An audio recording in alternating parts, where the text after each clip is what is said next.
अस्सलाम वालेकुम। अभी मैं बोल नहीं रही, बस मैं टॉपिक्स लिख देती हूँ। और अभी 227 हुए हैं, बाकी मेंबर्स भी आ जाएं, ज्वाइन कर लें, फिर क्लास स्टार्ट करते हैं। अच्छा, और सुकून करें, लड़े नहीं आपस में। क्या बच्चों की तरह करते हैं आप लोग। वेट करो थोड़ा सा, टॉपिक्स लिख रही हूँ, फिर स्टार्ट करते हैं 10:30 तक। सही है ना? टॉपिक्स लिखती हूँ।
जी, अस्सलाम वालेकुम। कैसे हैं आप सब लोग? ठीक ठाक है। नहीं नहीं, 10:30 तक वेट नहीं कराते, बिकॉज जो जल्दी आ गए हैं उनका क्या कसूर है, जो लेट आते हैं उनका कसूर है ना, तो वो करे मिस, हम क्यों वेट करें, बस इतना ही सही है। मुझे एहसास हो गया है कि बस ठीक है, इससे ज्यादा नहीं आ रहे, तो आप लोगों ने तो टाइम से ज्वाइन किया हुआ है, तो बस 5-6 मिनट्स का मार्जिन होगा, बाकी हम स्टार्ट करते हैं। ठीक है, ठीक ठाक है आप लोग? और अक्सा बिल्कुल आप सही कह रही थी, और बाकी एक वो जो एक और लड़की थी जिन्होंने अपना म्यूट नहीं किया हुआ था माइक, उनको मेरा अस्सलाम वालेकुम। वो तो आप तो डर गई होंगी। कौन सी वाली थी? असमत, हाँ। चलो खैर, ओके। यार जब नो वॉइस आ रहा हो ना, तो पार्टिसिपेंट्स पे जाके ना, ऊपर मेरा नाम लिखा हुआ आ रहा होता है, उसके माइक के आगे देखा करें कि वो म्यूट है या अनम्यूट है। ठीक है, थोड़ी सी वो सीख लेना टेक्नोलॉजी क्या हो गया है। अच्छा जी, अब जो है जैन, तुम तो रहने ही दो, बहुत ही खवातीन वाली आदत है। अच्छा, 5-6 मिनट में 10:30 हो जाएंगे, बहुत मेहरबानी आपकी, है ना? बस करो। सर्कुलेटरी सिस्टम हार्ट से स्टार्ट करते हैं। मैं मेरे हाल बिल्कुल सही है, चलिए आगे पढ़ते हैं ना। ऊपर नीचे हो रहा है कि नहीं? अच्छा चले। बेहसत।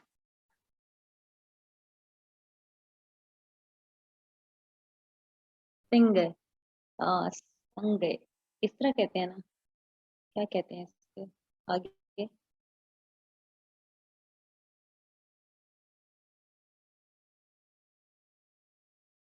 भूल गया मुझे। खयम। एग्जैक्टली। मैं बस सीखूंगी सीखूंगी आपसे। आपकी तैयारी से कितने मैक्सिमम मार्क्स आते हैं शहरोज, मुझे क्या पता, ये तो बंदे बंदे पे डिपेंड करता है। अच्छा जी, सर्कुलेटरी सिस्टम स्टार्ट करते हैं पढ़ना। सर्कुलेटरी सिस्टम हार्ट आपको आज मैं इतना अच्छा सा पढ़ाऊंगी कि आपको खुद अच्छा लगेगा कि ओहो, ऐसा तो कभी किसी ने पढ़ाया ही नहीं है। ठीक है मैम, मैं असमत, मैं मुझे पता है आप लड़की नहीं हैं, आप लड़का हैं। मेरा निक नेम है इस्मतुल्लाह, जल्दी में असमत लिखा है। अच्छा इस्मतुल्लाह, फिर तो मैं आपको बड़े अच्छे से जानती हूँ, ठीक है ना? अच्छा, चलें बस अब चुप। अब हम पढ़ते हैं सर्कुलेटरी सिस्टम हार्ट। मैंने आपको कल कहा था कि ह्यूमन, अब मैं आज आहिस्ता पढ़ाऊंगी और आपने गौर से समझना भी है, इंपॉर्टेंट टॉपिक है। सीएसएस में 2 से 3 दफा इससे रिलेटेड क्वेश्चंस आ चुके हैं। सर्कुलेटरी सिस्टम का मतलब ये है कि बॉडी के अंदर कोई चीज सर्कुलेट करती है। अब बॉडी के अंदर हर सेकंड के अंदर कौन सी चीज सर्कुलेट करती है? आपने नहीं बताना मुझे, मुझे खुद ही पता है। ठीक है, चुप करके अब सुनना है। ब्लड सर्कुलेट करता है। ब्लड किस चीज के अंदर सर्कुलेट करता है? ब्लड वेसल्स के अंदर सर्कुलेट करता है। उसको पीछे से पुश कौन करता है, पंप कौन करता है? उसको पंप करता है हमारा हार्ट। तो हार्ट, ब्लड वेसल्स और ब्लड, 3 चीजें हैं सर्कुलेटरी सिस्टम में जो मिलकर सर्कुलेटरी सिस्टम बनाती हैं। Circulatory system is like a train और बस और गाड़ी और any kind of transport system, जिसके अंदर चीजें लोड कर दी जाती हैं। ये पूरी बॉडी में चक्कर लगा के आता है और हर सेल को जो जो चाहिए होता है उसको नॉक नॉक करके उसके घर में डिलीवर कर आता है।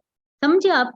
तो बॉडी के अंदर जो हर टाइम ब्लड सर्कुलेट कर रहा होता है ना, वो पागल नहीं है कि हर सेकंड में ब्लड सर्कुलेट कर रहा है, हर सेकंड में ब्लड सर्कुलेट कर रहा है, और 1 मिनट में कोई 72 टाइम सर्कुलेट करे, को पागल तो नहीं है।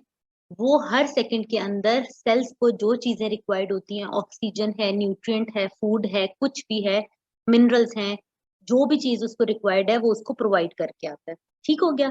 तो सर्कुलेटरी सिस्टम में आपने खाली हार्ट नहीं पढ़ना, आपने इस सिस्टम को पढ़ना है कि इसमें 3 कौन से ऑर्गन्स हैं। आपको कल सिस्टम की डेफिनेशन लिखवाई थी।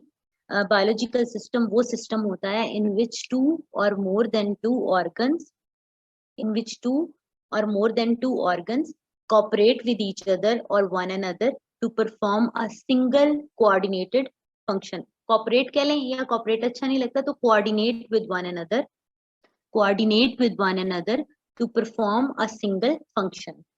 ठीक है? अच्छा, ईद वाले दिन भी हम क्लास रखेंगे। सही है, ईद पे सारे कपड़े पहन के ना अपनी सारे सबने कैमरास ऑन करने हैं, फिर हम एक वीडियो सेशन रखेंगे। मुझे अभी बैठे बैठे ख्याल आया, मैं भी तो आपकी तरह ही हूँ ना, ओवर किस्म का इंसान। फिर ये भी करेंगे। हाँ ना, एक होना चाहिए ना। बहुत ही गंदा आइडिया है। नहीं नहीं, जिसको गंदा लग रहा है वो ना आए, गंदा लग रहा है वो ना आए, प्लीज। बाहर पुलिस खड़ी हो गई है मारने के लिए, इधर उधर। जी, ईद मिलन पार्टी। चलें।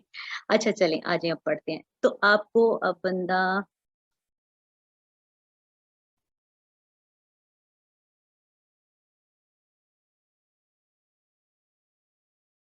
हमने को बाहर थोड़ा जाना है, वीडियो सेशन है, क्या हो गया है, आपका दिमाग खराब है? मैं इधर कह रही हूँ, मैं डेफिनेशन लिखने लगी हूँ रबिया, अभी तो मैंने पढ़ाना शुरू ही नहीं किया, अभी तो सिर्फ एक गप लगाई है मैंने। क्या है सर्कुलेटरी सिस्टम के अंदर हम क्या पढ़ने लगे हैं बच्चों? चलो आ जाओ इधर पढ़ते हैं। सर्कुलेटरी सिस्टम को, जैसे कल मैंने डाइजेस्टिव सिस्टम को एक्सप्लेन किया, उसकी जी जी दीदी दूंगी। अच्छा मेरी बात सुनो, चुप करो, अब चुप। सर्कुलेटरी सिस्टम को भी उसी तरह आपने देखना है, मैंने आपको 4-5 सिस्टम्स पढ़ाने हैं जिनको मैं हर दफा एक उनकी क्या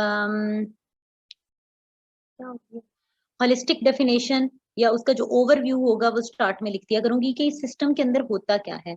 circulatory system is a system में नहीं लिखती। Circulatory system is a system, her system की डेफिनेशन यहां से स्टार्ट करूंगी, थ्रू थ्रू विच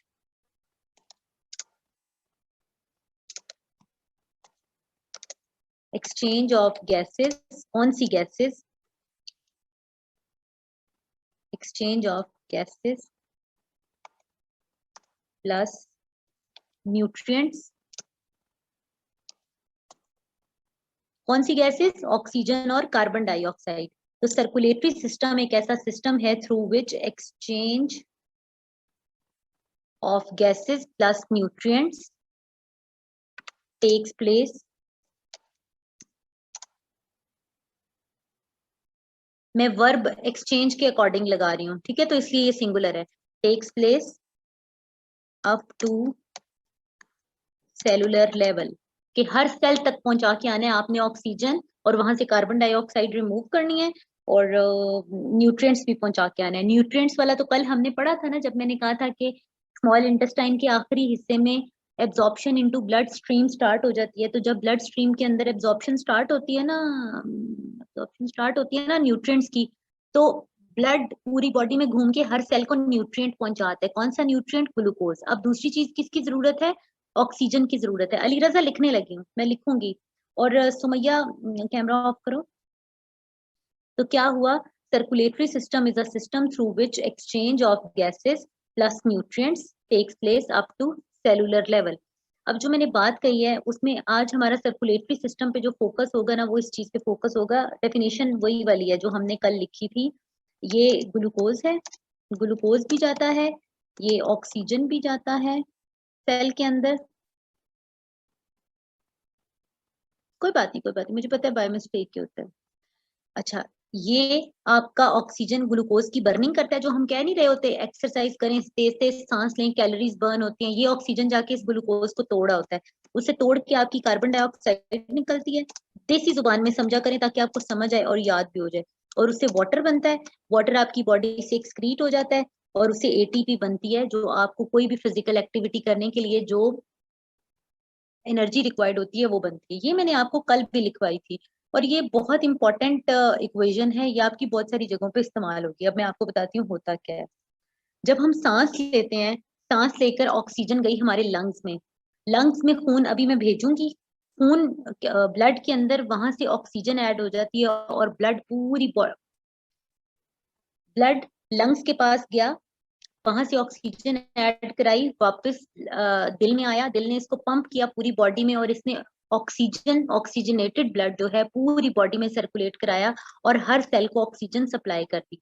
इस ऑक्सीजन ने इस ग्लूकोज को, जो ऑलरेडी सेल के अंदर एब्जॉर्ब हो चुका था या ऑक्सीजन के साथ ही इधर आया है, इस ग्लूकोज की ब्रेक डाउन की है, और क्या बना दिया है? वहां से कार्बन डाइऑक्साइड बना दिया, जो कि हम जब सांस लेंगे तो सांस जब लेते हैं फिर वापस निकालते हैं, एक्सेल करते हैं, तो उसके साथ हम कार्बन डाइऑक्साइड बाहर निकाल देंगे, वो ब्लड में ऐड हो जाता है, ब्लड वापस लंग्स के पास आता है, और लंग्स से वापस वो बाहर सांस के जरिए निकल जाता है। इस तरह वाटर एक्स्ट्रा भी जो है वो आपके ब्लड में आता है, ब्लड आपका किडनीज के पास जाता है, वहां साफ होता है, और एक्स्ट्रा वाटर आपकी बॉडी से रिमूव कर दिया जाता है। और काम की चीज क्या है? ये आपके रिएक्टेंट्स हैं, ये आपके प्रोडक्ट्स हैं, मतलब वेस्ट हैं, और ये है काम की चीज जिसके ऊपर मैंने स्टार लगा दिया, एटीपी। ये वो चीज है जिसकी वजह से हम जिंदा रहते हैं। तो सर्कुलेटरी सिस्टम के अंदर मेन हमारा जो फोकस है, मेन फोकस है हमारा exchange of gases plus nutrients, जो हमने हर सेल को पहुंचाने हैं, और ब्लड उसमें एक ट्रेन और एक मीडियम की तरह काम करता है, जिसके ऊपर चीजें लोड कर दी जाती हैं। ये गाड़ी पूरी, ये ट्रेन पूरे बॉडी के अंदर घूम के आती है, और हर सेल को ग्लूकोज न्यूट्रिएंट और ऑक्सीजन दे आता है और वहां से वाटर और कार्बन डाइऑक्साइड ले आता है, दैट्स इट। वेस्ट ले आता है और काम की चीजें सेल को दे आता है। ये सर्कुलेटरी सिस्टम का काम है, जो कि बहुत ही इंपॉर्टेंट सिस्टम हुआ हमारा। अब हम सर्कुलेटरी सिस्टम के कंपोनेंट्स लिख लेते हैं। हर जो कंपनी होती है, जो फर्म होती है ना, कंपनी फर्म सिस्टम, उसके कुछ ना कुछ डिपार्टमेंट्स होते हैं। इसी तरह जो हम बायोलॉजिकल सिस्टम्स पढ़े हैं, इनके कंपोनेंट्स होते हैं,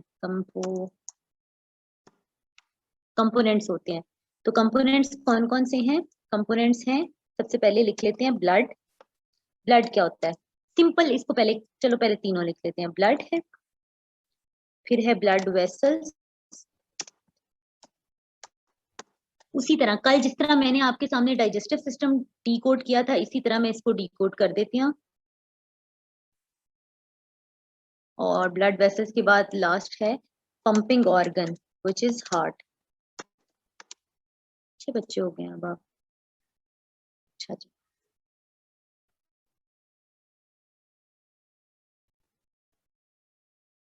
कॉलम बना लें 3, ताकि आपको भी लिखना भी याद हो और याद करना भी आसान हो। अगर आप लोग अच्छा सा बिहेव करते हैं ना, तो मेरा दिल करता है फिर मैं इनको जरा स्लो और अच्छे तरीके से पढ़ाऊं, वरना ये कंपोनेंट्स में लिखे बगैर ही पाठ पढ़ा देती होती।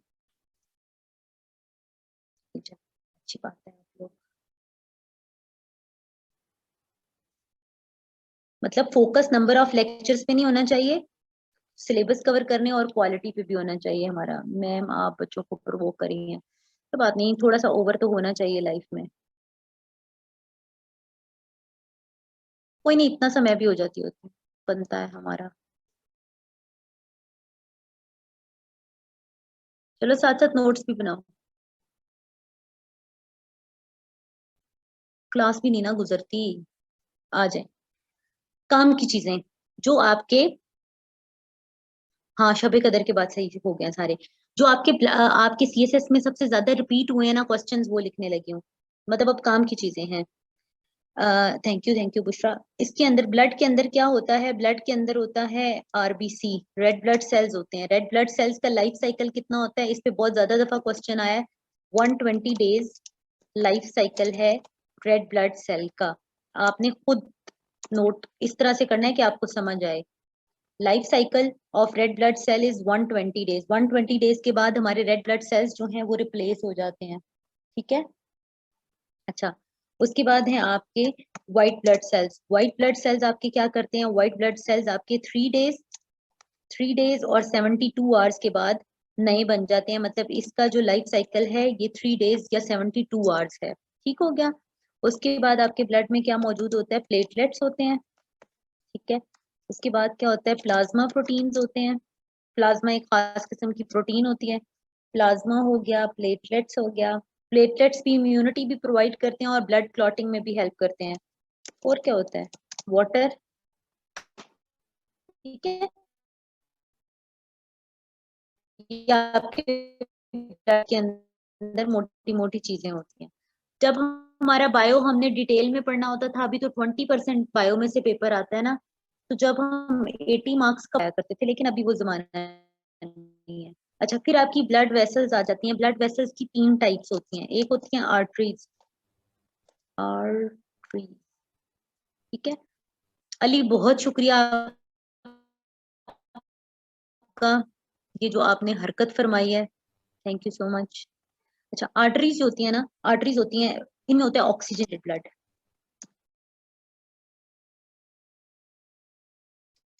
ऑक्सीजनेटेड ब्लड होता है, ऑक्सीजनेटेड ब्लड लिखा है आर्टरी। ये देखो, ये होगा ना स्पेलिंग, आर्टरीज, ये होगा आर्टरी। अच्छा जी, आर्टरीज में ऑक्सीजनेटेड ब्लड होता है, इसलिए मैं इसको रेड कलर का ड्रॉ कर रही हूँ। ये जो अली ने किया है आर्ट वर्क, इसको हम जरा रिमूव कर देते हैं। उसके बाद जो आपकी वेन्स होती हैं, सही कर लिया मिनाहल, मनाहिल, मिनाहिल। वेन्स, वेन्स में कौन सा ब्लड होता है? वेन्स में होता है डीऑक्सी ब्लड, डीऑक्सीजनेटेड ब्लड। ठीक है, ऑक्सीजनेटेड ब्लड और डीऑक्सीजनेटेड ब्लड पूरा पूरा आपने लिखना है। तो जो डीऑक्सीजनेटेड ब्लड होता है ना, जब तो वो आपकी जो वेन्स होती हैं वो ब्लू कलर की होती हैं, तो हम नोट्स भी उसी तरीके से बनाएंगे ताकि हमें याद रहे। फिर आपकी जो कैपलरीज होती हैं, कैपलरीज वेन्स की भी होती हैं और आर्टरीज की भी होती हैं। सो कैपलरीज में किस टाइप का ब्लड होता है? कैपलरीज में बोथ टाइप का ब्लड होता है। ठीक हो गया। आर्टरीज में ऑक्सीजनेटेड ब्लड होता है, वेन्स में डीऑक्सीजनेटेड ब्लड होता है, और कैपलरीज में दोनों टाइप का ब्लड होता है, क्योंकि वेन्स की भी कैपलरीज होती हैं बिल्कुल बारीक बारीक वाली ब्लड वेसल्स, और आर्टरीज की भी ब्लड वेसल्स होती हैं, कैपलरीज होती हैं। अभी एक्सप्लेन करती हूँ ड्रॉ करके। अच्छा, ये नीले और लाल कलर के खून का क्या ताल्लुक है? जो आपका ब्लड होता है ना, ब्लड के अंदर होता है हीमोग्लोबिन, एचबी। हीमोग्लोबिन हीमोग्लोबिन का ओरिजिनल कलर है, हाँ जी, नहीं, OXY, फिर आगे जेनेटेड आपने ठीक लिखा है अक्सर। हीमोग्लोबिन का जो ओरिजिनल कलर होता है ना, दैट इज वॉयलेट। वॉयलेट होता है पर्पल सा और ब्लू, ठीक है, ये इस कलर का होता है। जैसे ही ये ऑक्सीजन एब्जॉर्ब करता है, after absorbing oxygen it turns into red colour. तो ब्लड के अंदर हीमोग्लोबिन मौजूद होता है, और ये haemoglobin turns into yellow colour की होती हैं जी मुजम्मिल। येलो भी होती हैं, काली भी होती हैं, ब्राउन भी होती हैं, पिंक भी होती हैं, हर कलर में अवेलेबल है। ब्लड ब्लड के अंदर हीमोग्लोबिन होता है। हीमोग्लोबिन इज अ प्रोटीन, जो मैंने आपको पढ़ाई भी थी पहले। अच्छा, प्रोटीन वाले में हीमोग्लोबिन का ओरिजिनल कलर वायलेट और ब्लू होता है, प्लस उसमें जब जैसे ही ऑक्सीजन ऐड होती है it turns into red colour. ठीक हो गया, ये इंफॉर्मेशन है। तो क्या हो गया, आपको पता लग गया कि वेन्स के अंदर डीऑक्सीजनेटेड ब्लड है इसलिए वो ब्लू है, आर्टरीज के अंदर ऑक्सीजनेटेड ब्लड है इसलिए भाई वो रेड कलर की है। बात खत्म, बस इससे ज्यादा मेरे से नहीं समझाया जा रहा। पंपिंग ऑर्गन आपका क्या है? पंपिंग ऑर्गन है हार्ट। हार्ट के कितने चैम्बर्स होते हैं? Heart has 4 chambers. अभी हम दिल के 4 खाने ड्रॉ करेंगे। 4 चैम्बर्स, 2 अपर 2 लोअर। अभी उनके नाम लिख देती हूँ क्या होता है। अब काम की बात करते हैं। काम की बात क्या है? Heart rate. यार, हार्ट रेट पर मिनट जो है, इस पे बहुत ज्यादा क्वेश्चन आया है। हार्ट रेट पर मिनट इज 72 टाइम्स पर मिनट। 1 मिनट के अंदर दिल आपका 72 टाइम्स धड़कता है। 72 टाइम्स कर लें, या इन्होंने ज्यादा प्यारा लिखा है अफसार ने, 72 बीट्स पर मिनट। अब ये समझते जाना। अब आपको अगर हार्ट रेट पर सेकंड आ जाए ना, तो आपने इस 72 को 60 से डिवाइड करना है। अभी जिसको मैथ्स नहीं आता, मैडम रिदा जब आपको पढ़ाएंगी फिर आपको आ जाएगा। तो 72 को जब आप 1 मिनट में 60 सेकेंड होते हैं, तो दैट बिकम्स 1.2 बीट्स पर सेकेंड। अच्छा, जी नीरज, बिल्कुल बिल्कुल आपने सही कहा, 1.2 बीट्स पर सेकेंड। अब जो सबसे इंटरेस्टिंग क्वेश्चन है वो ये है कि 1 सेकंड के अंदर दिल 1.2 टाइम्स धड़कता है। मतलब 1 सेकंड में दिल 1 से ज्यादा दफा धड़कता है। तो अगर आपको पूछ लिया जाए 1 हार्ट बीट टेक्स कितना टाइम, ठीक हो गया ना? 1 हार्ट बीट टेक्स कितना time? That is 1 divided by 1.2, जो हम करते होते थे ना, 1.2 beats take 1 second and 1। Nitasha, आप 60 डिवाइडेड बाय 60, भाई 1 मिनट के अंदर 60 सेकेंड्स होते हैं, ठीक है। और 1 बीट को कितना टाइम लगता है? 1 beat take 0.8 second. Common sense की बात है कि 1 सेकंड में दिल 1 से ज्यादा दफा धड़कता है, तो 1 हार्ट बीट को ऑब्वियसली सेकंड से कम का टाइम लगेगा ना। सेकंड से कम का टाइम लगेगा ना, नॉट 60 सेकेंड। मोहम्मद शाहरुख, 1/1.2। हीरा, तुम्हें आ गई है समझ, बाकियों को नहीं आई, मेहरबानी मुझे समझाने दो, ठीक है।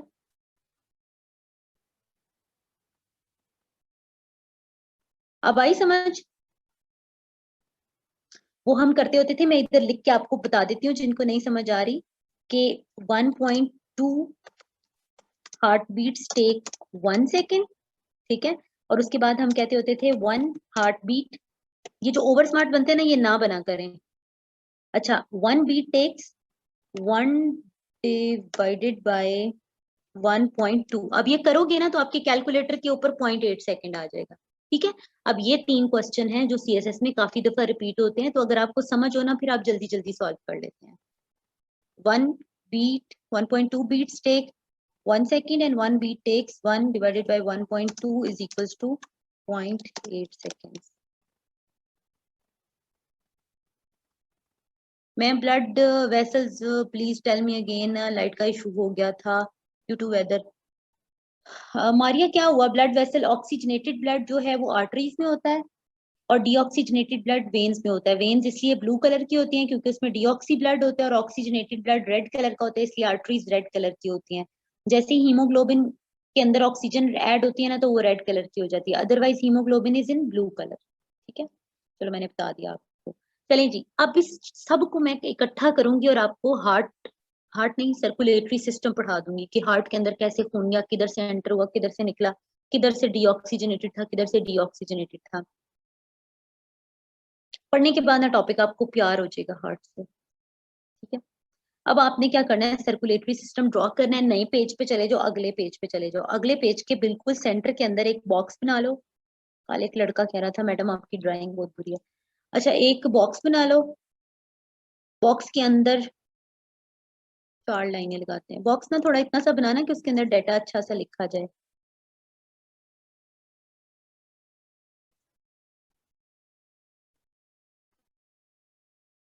स्क्रीनशॉट का टाइम देती हूँ यार, पहले मुझे ये बना लेने दो।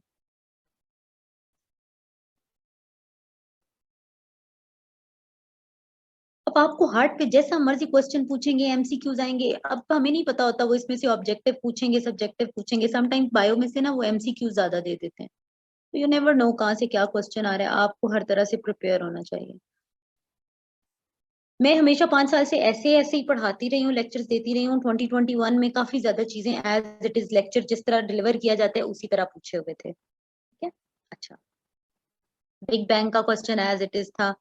प्लांट सेल एनिमल सेल के बीच में सेल वॉल मेम्ब्रेन वाला था, और भी 2-3 याद आ जाएंगे, साथ साथ पढ़ाऊंगी फिर देख लेना याद नहीं आती। ये हो गए। अच्छा, हार्ट के जो अपर चैम्बर्स होते हैं ना उनको एट्रिया कहते हैं। तो अपर चैम्बर जो सिंगुलर होगा राइट एट्रियम, साथ लेबल कर लो, स्क्रीनशॉट के लिए बताती हूँ। इसको कहना है लेफ्ट एट्रियम,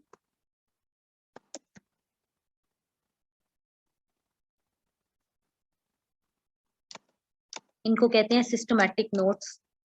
जिंदगी आसान हो जाएगी आपकी, वरना याद नहीं होता ये। Right ventricle, left ventricle. Short notes बनाना, नोट से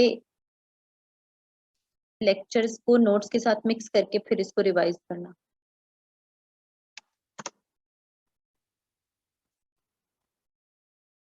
नहीं रबिया, आपकी आपका वो वाला उसका वो काम है। मैं तो अपने पूरे घर में ऊंची ऊंची बोल रही हूँ, हमसायों को भी आवाज जा रही है।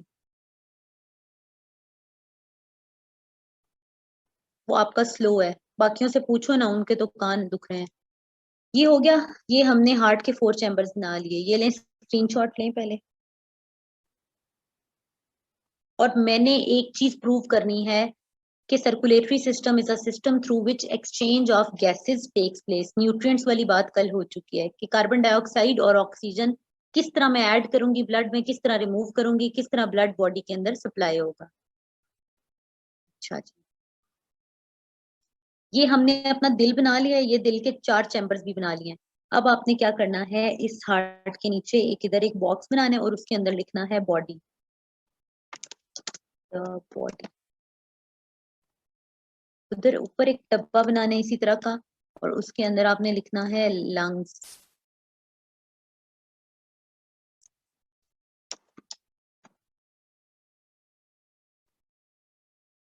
ठीक हो गया, लंग्स में से मैं ऑक्सीजन ऐड कराऊंगी। जब आप ये बना लें, 2 मिनट ले लीजिए। उसके बाद मैं इसको कंस्ट्रक्ट करती हूँ और आपको पढ़ाना शुरू करती हूँ। अब आप सुनिएगा एक बात, जहां मैं वेन्स ड्रॉ करूंगी ना, मैं वो ब्लू कलर की ड्रॉ करूंगी। जहां मैं आर्टरीज आर्टरीज ड्रॉ करूंगी ना, उसको मैं रेड कलर की ड्रॉ करूंगी। जी ठीक है, मैं स्टार्ट करने लगी हूँ साथ साथ। ये आपकी ब्लड कैपिलरीज हैं जो बॉडी से डीऑक्सीजनेटेड ब्लड एक एक सेल से इकट्ठा करती हैं। कैपिलरीज का नेटवर्क हर सेल के ऊपर मौजूद होता है। ये एक एक सेल से डीऑक्सीजनेटेड ब्लड इकट्ठा करके वेन्स में भेजती हैं, और वेन्स जाके छोटी छोटी नदियां जाके दरिया में गिरती हैं, और सारे दरिया इकट्ठे होके जाके समंदर में गिरते हैं। ठीक हो गया ना, इस तरह की कोई बात है। तो आपके सारे कैपिलरीज डीऑक्सीजनेटेड ब्लड इकट्ठा करके largest vein of our body के अंदर भेज देते हैं। और largest vein of our body is vena cava. हर चीज को मैं करती जाऊंगी लेबल, और एंड पे एक दफा रिपीट भी करूंगी, फिक्र नहीं करनी, पूछना।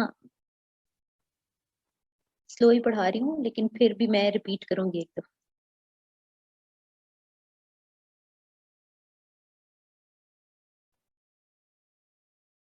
चलो, अब मैं इसको साथ साथ करूंगी लेबल, बिकॉज आपने नोट्स को कभी भी पैराग्राफ की फॉर्म में नहीं बनाना। आपने मेरे साथ flow charts, pie charts, pie chart, हाँ पाई चार्ट भी होता है, फ्लो चार्ट भी होता है, टेबल्स भी होंगे, और कंपैरिजन चार्ट्स भी होंगे, ठीक है, और डायग्राम्स के लेबल करके डब्बे बना बना के भी पढ़ना है, तो आपने उसी तरह नोट्स बनाने हैं।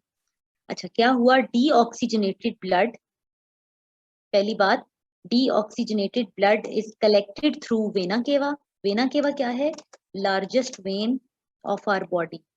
तो मैं इसको इधर लेबल भी करूंगी। इतना स्लो मैंने जिंदगी में कभी नहीं पढ़ाया। Largest vein of our body, तो वेना केवा में सारी बॉडी से डीऑक्सीजनेटेड ब्लड इकट्ठा होके वेना केवा में आया, और वेना केवा हमारी बॉडी की सबसे बड़ी वेन है। Objective MCQ. So deoxygenated blood is collected through vena केवा। एरोज लगा के ना डायरेक्शन भी बतानी होती है, एग्जामिनर को क्या पता खून किधर से आया और किधर को जा रहा है। Deoxygenated blood is collected through vena cava and is poured, pour का मतलब नहीं होता POUR, and is poured into right atrium of heart. ठीक हो गया जी। देन राइट एट्रियम कॉन्ट्रैक्ट्स, अपने आप को इस तरह निचोड़ता है। Right atrium contracts and blood passes through tricuspid valve. इस साइड पे, हार्ट के राइट साइड पे, एट्रियम और वेंट्रिकल के बीच में एक वॉल्व मौजूद होता है, ठीक है। इस वॉल्व के 3 गेट्स होते हैं। गेट्स का मतलब, गेट्स मैं अपनी जुबान में कह रही हूँ, साइंस की जुबान में इसको कहते हैं फ्लैप्स, ठीक है। ऐसे गेट्स होते हैं जो ओपन होते हैं। जी जी रिदा, ये जो ये पता क्या करते हैं, ये वन वे ट्रैफिक या one way flow of blood को अलाउ करते हैं। ब्लड ऊपर से नीचे आ सकता है, वापस नीचे से ऊपर नहीं जा सकता जब ये अपने आप को कॉन्ट्रैक्ट करेगा। तो ये ऐसे करके कॉन्ट्रैक्ट करता है। कॉन्ट्रैक्ट इज लाइक निचोड़ना, निचोड़ना अपने आप को, क्या कह रही थी, अपने आप को ऐसे निचोड़ने की कोशिश करता है और ब्लड इधर से भाग के इधर को आ जाता है, ठीक है। अच्छा, बोलो, deoxygenated blood is collected through vena cava, the largest vein of our body, and is poured into right atrium of heart. Then right atrium contracts and blood passes through tricuspid valve. Now we should label tricuspid valve. Tricuspid, 3 ढक्कन वाला valve. Another MCQ आपको पता होना चाहिए, दिल के किस side पे ट्राइकस्पिड वॉल्व होता है वो पूछते हैं, ठीक हो गया। And blood passes through tricuspid valve. And पे जब मैं आपको करूंगी ना, मैं नंबरिंग कर दूंगी इनको, आपको सीक्वेंस याद रहेगा। अच्छा चलो अभी बात में करती हूँ। Tricuspid valve, then right ventricle contracts and blood moves away from heart. अब ये है टेक्निकल बात, ब्लड लीव्स हार्ट और मूव्स अवे फ्रॉम हार्ट। रुको जरा, पहले मैं इसको लंग्स की तरफ ले जाऊं, फिर आपको समझाती हूँ हो क्या रहा है और अब इसको क्या कहना है और क्यों कहना है।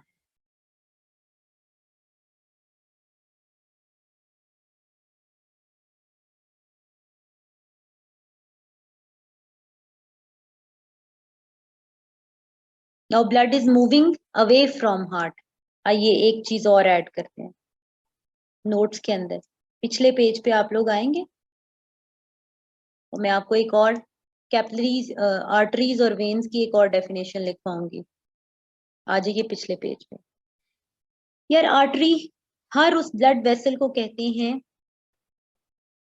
आर्टरी हर उस ब्लड वेसल को कहते हैं विच टेक्स और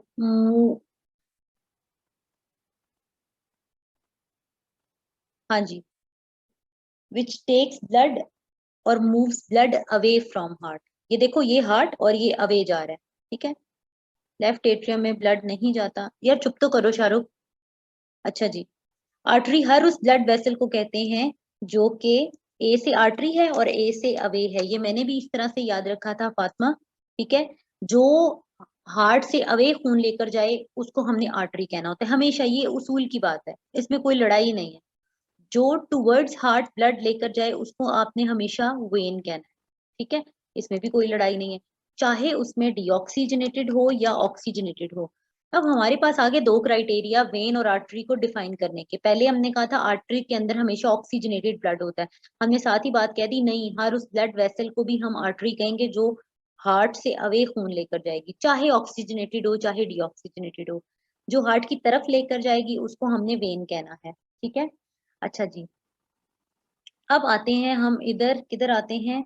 अब आपने नोटिस किया कि डीऑक्सीजनेटेड ब्लड को पहले मैं राइट एट्रियम में लेकर गई, राइट एट्रियम कॉन्ट्रैक्ट हुआ, ट्राइकस्पिड वॉल्व से ब्लड गुजरा, राइट वेंट्रिकल में आया। अब राइट वेंट्रिकल कॉन्ट्रैक्ट हो रहा है, ऐसे खुद को निचोड़ है, और blood is moving away from heart, away from heart towards lung. Away की बेसिस पे मैं इसको क्या कहूंगी, स्क्वीज। हाँ नीरज थैंक यू, मेरी थोड़ी इंग्लिश कमजोर है तो सॉरी। अच्छा यार, इसको मैं क्या कहूंगी, इसको आर्टरी कहूंगी कि नहीं कहूंगी, बताएं जरा, कोई एतराज तो नहीं है ना, आर्टरी कहूंगी। और लंग्स की तरफ भी लेकर जा रहा है, तो लंग्स के साथ एक टर्म अटैच होती है पल्मनरी, तो मैं इसको कहूंगी pulmonary artery. Pulmonary artery is the only artery, pulmonary artery is the only artery, यार यासिर कहूँ, pulmonary artery is the only artery which has deoxygenated blood. कितनी खूबसूरत बात होगी कि इसके अंदर है डीऑक्सी ब्लड, ठीक है। ये एक एक्सेप्शनल आपकी आर्टरी है, इसके ऊपर आप स्टार भी लगाएंगे क्योंकि आपके एमसीक्यूज में बार बार आती है। यहां तक हम आ गए, इस साइड को हम सारा का सारा। अच्छा रिदा ने एक मजे की चीज भी बताई है, ये आप पढ़ लीजिए। बिल्कुल इन्होंने सही कहा है, ये सारी चीजों को मैं ब्लू ब्लू बॉक्सेस के अंदर बंद कर रही हूँ क्योंकि इस सारी साइड पे ना डीऑक्सीजनेटेड ब्लड है। तो क्या हुआ जी, इधर रिपीट करने लगी हूँ एक दफा। अच्छा, deoxygenated blood is collected through vena cava, the largest vein of our body, and is poured into right atrium of heart. Right atrium contracts and blood passes through tricuspid valve and is poured into right ventricle. Then right ventricle contracts and blood moves away from heart through pulmonary artery towards lungs. बाद में ये लिखते रहना अंग्रेजियां, ठीक है। And when right ventricle contracts, blood moves away from, ये notes आपके बने हुए हैं, कंस्ट्रक्ट आपने बाद में करना है। मैंने एक दफा इस डायग्राम को अंडरस्टैंड किया था जब मेरे टीचर ने मुझे पढ़ाया था, ठीक है। तो blood moves blood moves away from heart through pulmonary artery towards lungs. Pulmonary artery is labeled as artery because of its direction of carrying blood away from heart. वैसे बोल रही हूँ जो मैंने आपको वैसे भी उर्दू में बताया, ठीक है। pulmonary artery has deoxygenated blood but it is labeled as artery because of its direction of carrying blood away from heart. ठीक हो गया, बस इतनी सी बात, इससे ज्यादा मुझसे नहीं कहा जा रहा। अब इसके अंदर इधर क्या ऐड करना है, लंग से तो सिर्फ ऑक्सीजन ही ऐड कर सकते हैं ना, और तो कुछ नहीं करना। अब कितनी प्यारी बात होगी कि जैसे ही इसके अंदर ऑक्सीजन ऐड हुई, this blood turns into red colour, है ना, मैंने पहले कहा था ना, this blood turns into red colour and then it again moves towards heart. अब जो टुवर्ड्स हार्ट लेकर आता है उसको आप क्या कहते हैं, उसको तो आपने वेन कहना था, ठीक है। तो इसको मैंने कह दिया पल्मनरी और इसको मैंने कह दिया वेन। पल्मनरी बिकॉज लंग से लेकर आ रही है, और वेन इसलिए कहना है क्योंकि तो ये इधर को आ रही है, ठीक है। And pulmonary when is the exceptional when which has oxygenated blood, even it is named as vein, ठीक है। इसको वेन कह रहे हैं फिर भी इसको, इसके अंदर ऑक्सीजनेटेड ब्लड है। we have labeled pulmonary vein as, क्या मैंने कहना है, we have labeled pulmonary vein as vein because of its direction of carrying blood towards heart. मेरे ख्याल से अब मैंने थोड़ा बेहतर कर दिया, ठीक हो गया। अब इसके ऊपर भी एक अदद स्टार लगा देते हैं, स्टार स्टार उस पर लगाते हैं जिसमें ना एमसीक्यूज आते हैं, सही हो गया। अच्छा जरा रुकें, आप भी एक एक मैसेज कर लें, ठीक है। यार अरसलान, बस हद हो गई। अरसलान कहता है वो तो ब्लू नहीं होती वेन। अरसलान इधर पीछे आओ। वो वाली वेन जो दिल की तरफ खून लेकर जाती है ना मेरे भाई, वो लाल कलर की भी हो तो उसको वेन ही कहते हैं।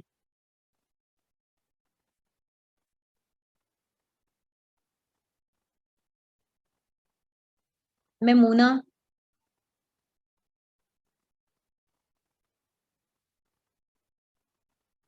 ये क्या कह रहे हैं शेरोज, क्या कह रहे हैं मैम? स्टार्स की क्या इंपॉर्टेंस है? ये एमसीक्यूज होते हैं। मारो मुझे अब तुम लोग। चुप करो अब। बताती हूँ, जब रिपीट करूंगी शायद समझ आ जाए किसी को। है ना अनीका? अब अच्छा हो गया ना यार, अब चुप करो जरा। अच्छा। अ, अभी दोबारा करती हूँ, जब आप बातें करेंगे ना तो ये और कंफ्यूज हो जाएंगे जिनको थोड़ा सा समझ नहीं आया। अभी रुको। After adding oxygen from lungs, blood moves towards oxygenated blood moves towards heart through pulmonary vein. We have labeled it as vein because of its direction of carrying blood towards heart. ये towards heart लेकर आ रही है, that's why we are calling it vein. because हमेशा vein जो है खून blood की तरफ, blood heart की तरफ लेकर आती है। ठीक हो गया? अच्छा जी, अब यहाँ पे आ गया। देन लेफ्ट एट्रियम कॉन्ट्रैक्ट्स, बस 2 सेकंड का रह गया topic. Then left atrium contracts and blood passes through bicuspid valve. अच्छा, इधर वाला जो वॉल्व होता है ना, उसके तो 2 गेट्स होते हैं, क्योंकि लंग से ना थोड़ा थोड़ा करके खून आता है, तो बस 2 गेट्स ही काफी होते हैं, उसमें से ट्रैफिक गुजर जाती है। उधर ज्यादा ब्लड आता है पूरी बॉडी से, तो इधर ना हमें ट्राइकस्पिड वॉल्व की जरूरत पड़ती है। ऐसा ही है ना रिदा? अच्छा जी, इसको भी आप लोग लेवल कर लें, बाइकस्पिड वॉल्व। देखिए आपने ना उसको भी ऐसे बना के समझाना है ताकि एग्जामिनर आपसे इम्प्रेस हो जाए कि कल कोई ऑफिसर बन के आएगा ना तो ऐसी मजेदार ये मुझे रिपोर्ट और फाइल बना के देगा, मजे की। अच्छा,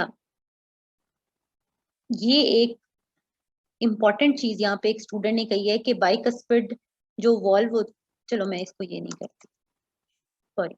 बाइकस्पिड जो वॉल्व होता है ना, इसको मिट्रल वॉल्व भी कहते हैं, और ये किसी ने बहुत अच्छी मुझे बात याद करा दी, ये सीएसएस में पूछा भी गया है। Thank you. अच्छा, अब ये भी हो गया।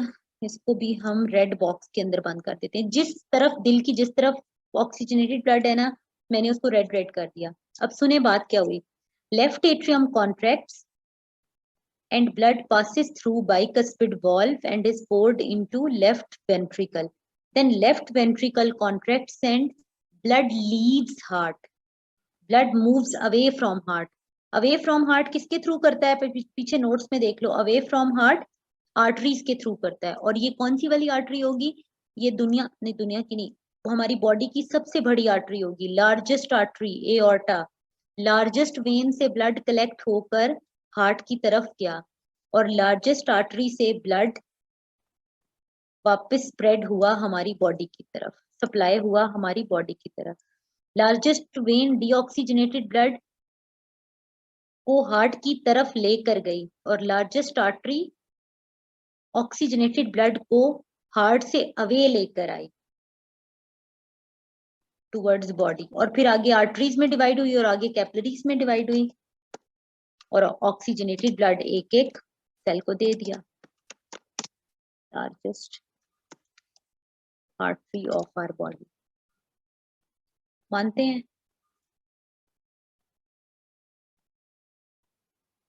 एक दफा लास्ट टाइम रिवाइज करूंगी और नंबरिंग करूंगी कि जो मासूम बच्चे हैं उनको भूले नहीं। ठीक है डॉक्टर फिजा, मजा आया। Repeat the last point. असमत, इसमतुल्ला, इसमें क्या मैं रिपीट करूं लास्ट पॉइंट? लार्जेस्ट आर्टरी जो है वो ऑक्सीजनेटेड ब्लड जो है वो खून उसको सप्लाई करेगी।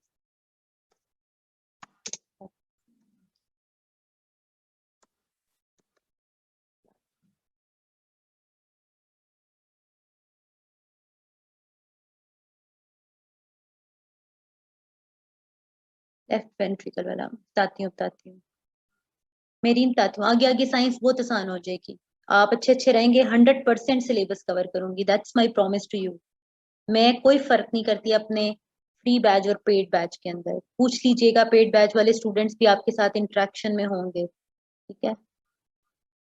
हाँ जी मेमूना, आप कलर मार्कर्स और पेंसिल्स यूज कर सकते हैं। एक लास्ट लेक्चर रखूंगी जिसमें मैं आपको पेपर अटेम्प्ट करने के लिए आपने जो जो चीजें अपने ज्योमेट्री बॉक्स में लेके जानी है वो भी बता दूंगी, और कितना टाइम एक क्वेश्चन के ऊपर लगाना है वो भी बता दूंगी, सब कुछ बताऊंगी। किस तरह से कौन सा मैथ्स पहले करना है, साइंस पहले करना है, वो भी बताऊंगी। हार्ट चैम्बर्स का साइज सेम है, नहीं नहीं डिफरेंट होता है, ठीक है। अच्छा चलें, अब मैं एक दफा रिपीट करती हूँ, मैं आपको हर चीज बताऊंगी, फुली आप प्रिपेयर्ड होंगे। और बस आप चुप करें, हम खुद पढ़ेंगे। हाँ उजैर, आप खुद ही पढ़ेंगे। नहीं आप, मैंने नहीं पढ़ाना, मैथ की टीचर आपकी बहुत अच्छी है। पेपर में ऐसी तरह डायग्राम बनाना नहीं मेरीन, मेरा दिमाग खराब था, मैंने इसलिए ऐसे बनाया, इसी तरह बनाना है मेरीन। शुरू करूं?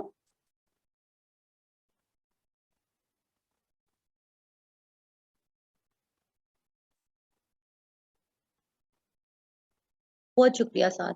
अच्छा चले छोड़े, तारीफें ना करें, अब हम पढ़ते हैं।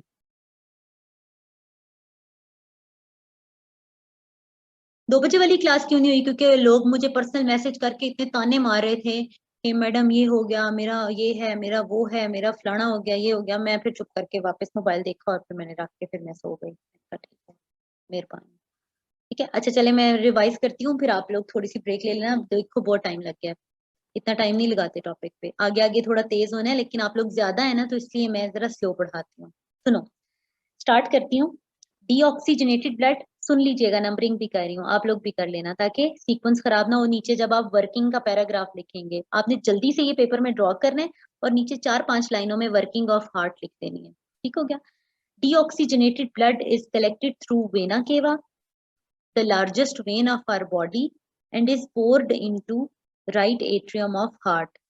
Then right atrium contracts and blood passes through tricuspid valve and is poured into right ventricle.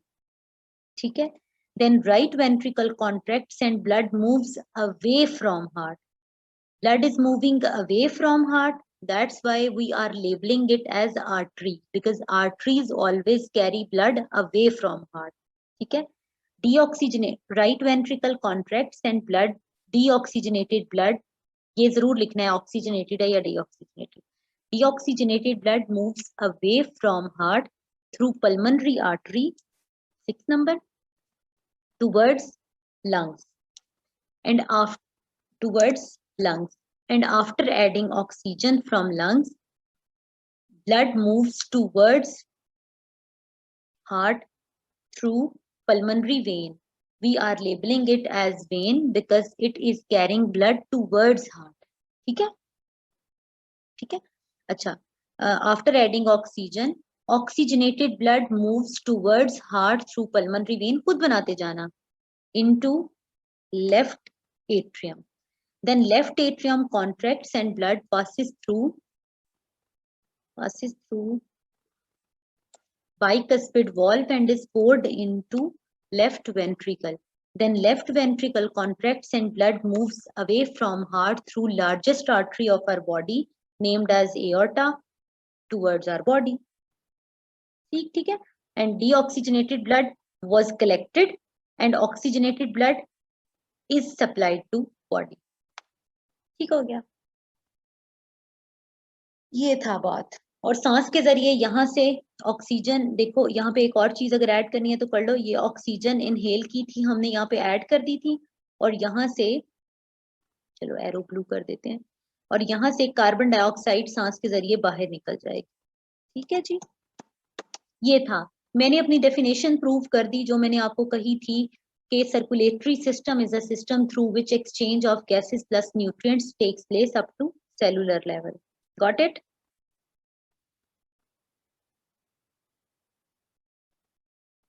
तो पैराग्राफ नोट्स में लिखने की जरूरत ही ना पड़ी, हमारा काम भी हो गया, और अब आपको भूलेगा कभी भी नहीं।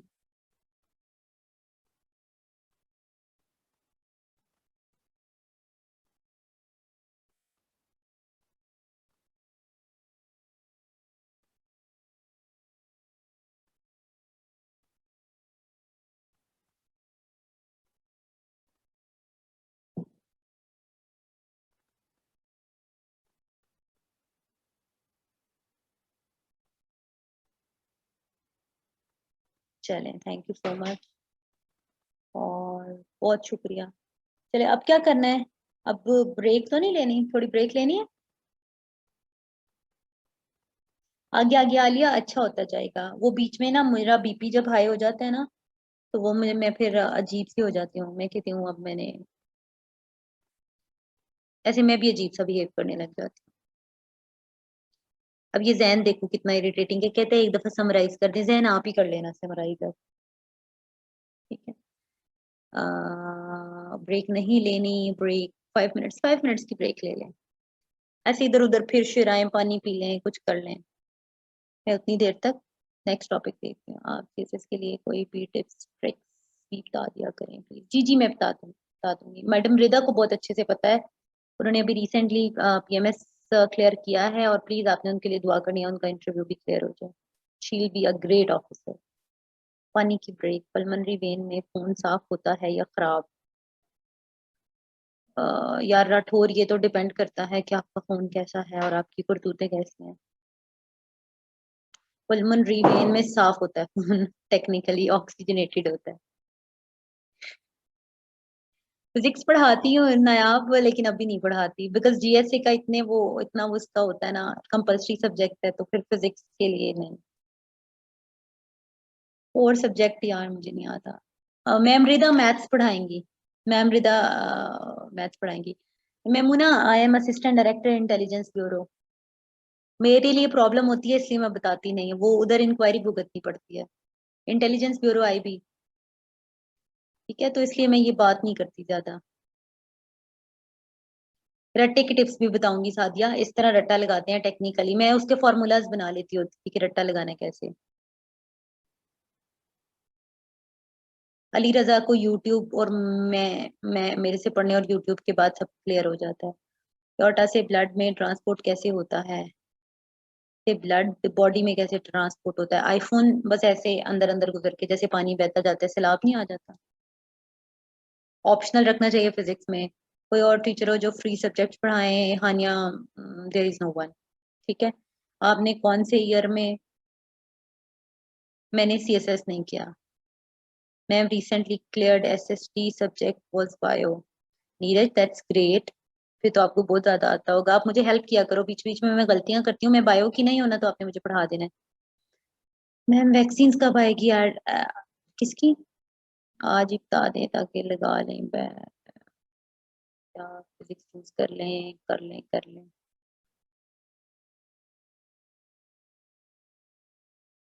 आप सीटीपी, सीटीपी नहीं है ना मेरा रबिया, मैंने आपको बता तो दिया।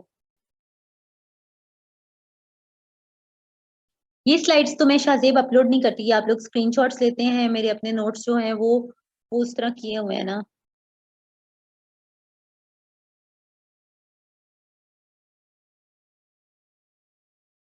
गूगल ड्राइव पे हैं। बायोकेमिस्ट्री। जी ठीक है, मैं माहीन, ये भी अच्छा हो गया, आप मुझे बताते रहना। ठीक है। ये तो ऐसे 2 रुपए की साइंस है, आप लोग तो ज्यादा पढ़े लिखे हैं।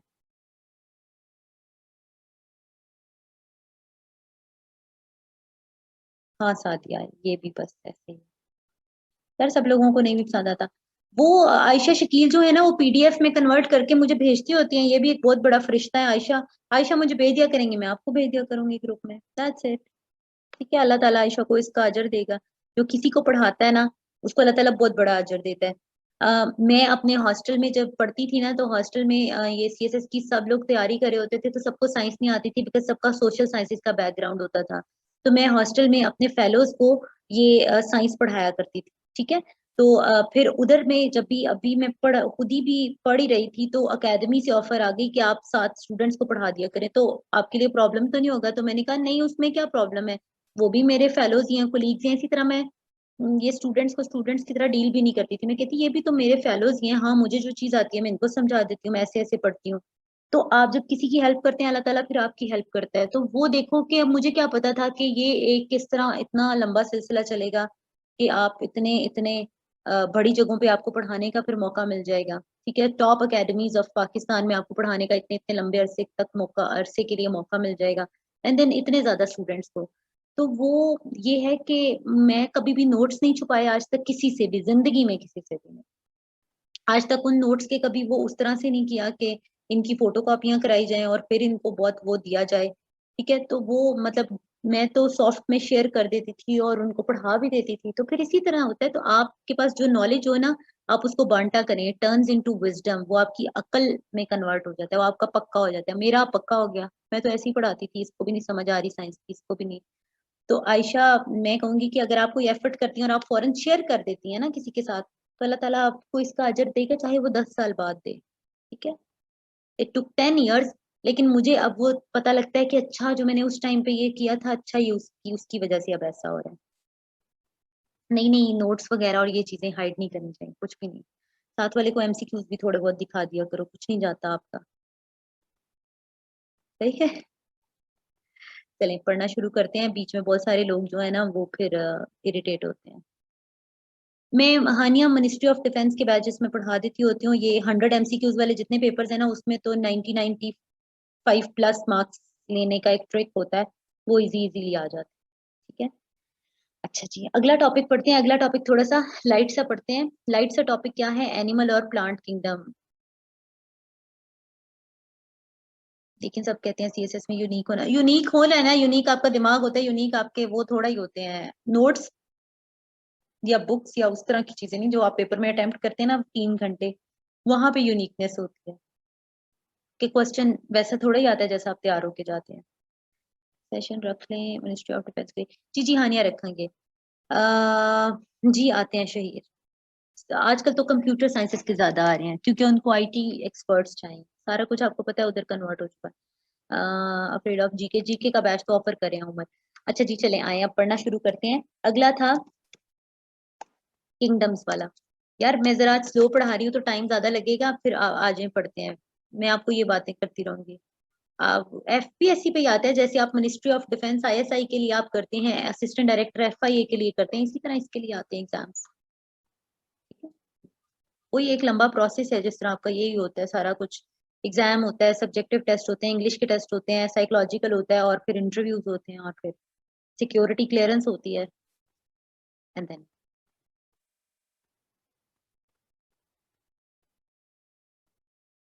जी जी, इंस्पेक्टर सब इंस्पेक्टर्स के हैं। अच्छा जी, किंगडम्स की बात करते हैं। चलो आओ पढ़ लेते हैं थोड़ा सा। मैं बता दूंगी उमर, मैं ग्रुप के अंदर अनाउंस करूंगी। चुप, बस चुप। जीडी वाले भी होते हैं जी। किंगडम्स की बात करते हैं। किंगडम्स के अंदर टोटल जो किंगडम्स हैं, 5 किंगडम्स हैं। कोई बात नहीं, वाइवा का भी बता दूंगी, इंटरव्यू का भी बता दूंगी, एजेंसीज के इंटरव्यू थोड़े और टाइप के होते हैं, बता दूंगी। अच्छा चलें चलें जी। किंगडम्स पढ़ा लिखा करें, बस ज्यादा ज्यादा पढ़ा करें, चीजें आपको आनी चाहिए। आगे जॉब्स बड़ी मुश्किल है, आसान नहीं। किंगडम्स की बात करते हैं। ऑल एनिमल और प्लांट किंगडम आपके बायो के सिलेबस में है ना, उसको भी आज आपने आपने एफपीएससी के सिलेबस के ऊपर या बुक के पहले पेज के ऊपर जो सिलेबस लिखा हुआ है, उसको हाईलाइटर लेकर जो जो टॉपिक मैं आपको पढ़ाती जाऊं, आपने उसको ऐसे ऐसे हाईलाइट करते जाना। अच्छा जी, all organisms. Food science almost आपका कंप्लीट हो चुका है, बायो भी कोई आधी के करीब हो चुकी है, तो करते जाया करें। All organisms on planet earth are classified into 5 kingdoms, ताकि आपको एंड पे पता लग जाए कितने टॉपिक्स मैंने आपको पढ़ाए हैं और कितने रह गए हैं। ठीक है, फिर आपको थोड़ा आइडिया हो जाएगा। All organisms on planet earth are classified into 5 kingdoms, and these 5 kingdoms, ये मैंने क्वेश्चन ऐसे ही स्टार्ट किया। सिलेबस में क्या था? एनिमल और प्लांट किंगडम। लेकिन अगर मैं सीएसएस के पेपर में ये क्वेश्चन अटेम्प्ट करूंगी, तो मैं यहाँ से स्टार्ट करूंगी, थोड़ा सा इंट्रो दूंगी, 5 को एक तमीज से स्टार्ट करना है।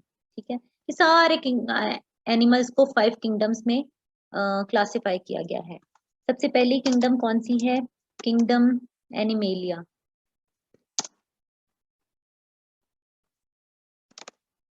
आसान सा question. Kingdom animalia. Kingdom animalia के अंदर all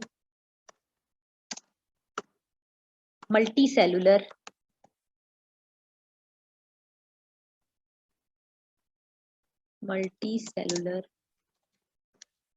animals are present. Kingdom animalia के अंदर all multi cellular animals are present. उसके बाद आ जाता है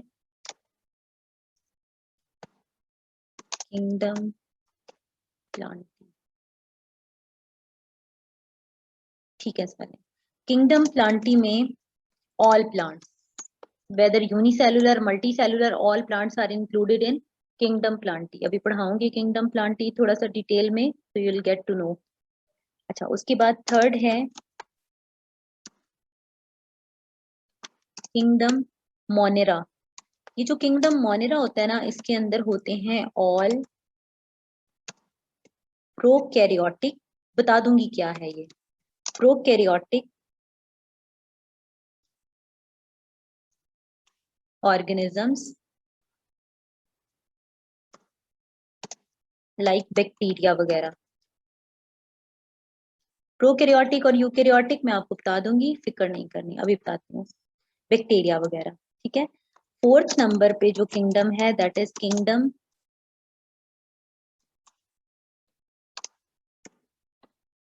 प्रोटिस्टा. इसमें है ऑल यूनिसेलुलर. इसमें मल्टी सेलुलर एक भी ऑर्गेनिज्म नहीं होता. Unicellular and eukaryotic. ये भी बताऊंगी क्या होता है. यूकैरियोटिक ऑर्गेनिजम्स एक तो एक सेल से बने हुए होते हैं और एक यूकैरियोटिक होते हैं. एग्जांपल देती हूँ.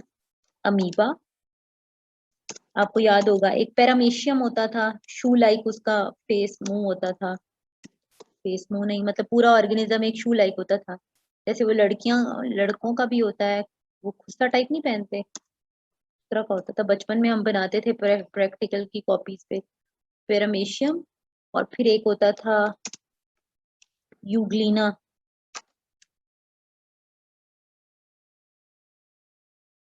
अरसलान, तुम्हें कुछ नहीं पता तो कोई बात नहीं, अभी अभी ये बस देख लो. Slippery type. वजिया ने तो टच भी करके देखा है. यूग्लिना नहीं, इतनी मैं फ्रैंकनेस नहीं थी मेरी, मुझे नहीं पता. ठीक है. अमीबा, पैरामीशियम और यूग्लिना, बस ऐसे ही याद कर लेंगे, ऐसे ही बस लिखना है. अरसलान परेशान नहीं होना. Kingdom fungi. अच्छा, किंगडम फंजाई के अंदर ऑल फंजाई आ जाती है. फंजाई सारी मल्टी सेलर भी होती है, यूनिसेलर भी होती है. लाइक फंजाई की कोई एग्जांपल देते हैं आप? वो क्या होती हैं? मशरूम्स. हाँ, क्लेमेडोमोनास भी होता है एक. मशरूम्स.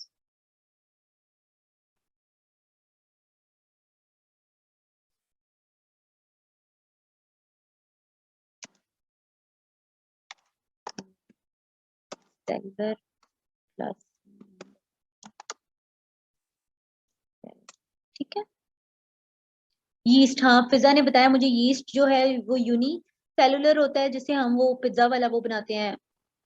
पिज्जा वाला डो, रोटी, वो वाला जो बनाते हैं. यीस्ट. और केक वाला भी. और ये होता है. Saad Malik is saying sorry for what. ये kelps algae. Yes, kelps algae. हाँ. अच्छा चले. मशरूम्स, मोल्ड्स और यीस्ट वगैरह जो है वो फंजाई है. अच्छा, अब आए. अब मैं आपको प्रोकैरियोटिक और यूकैरियोटिक के बीच में थोड़ा सा डिफरेंस बता दूं.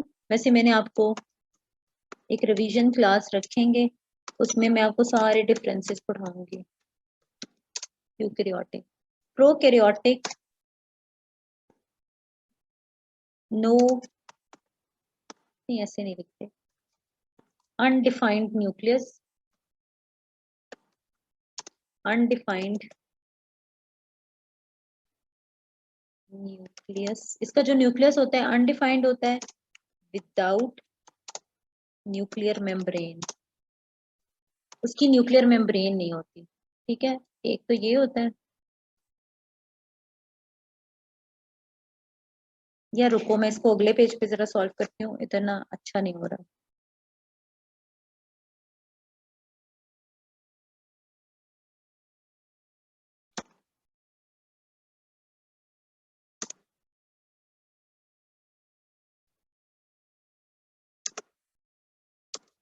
अच्छा जी, एक तो इसका अनडिफाइंड न्यूक्लियस होता है. अनडिफाइंड न्यूक्लियस किस तरह होता है? Undefined nucleus is without nuclear membrane.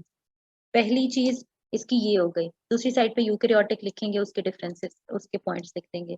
फिर ये एन एरोबिक रेस्पिरेशन करता है। एन एरोबिक रेस्पिरेशन का मतलब ये होता है कि these organisms can stay alive और respire without oxygen in the absence of oxygen. ठीक है, तो एनारोबिक हो गया। नॉन मेम्ब्रेन बाउंडेड ऑर्गेनेल्स,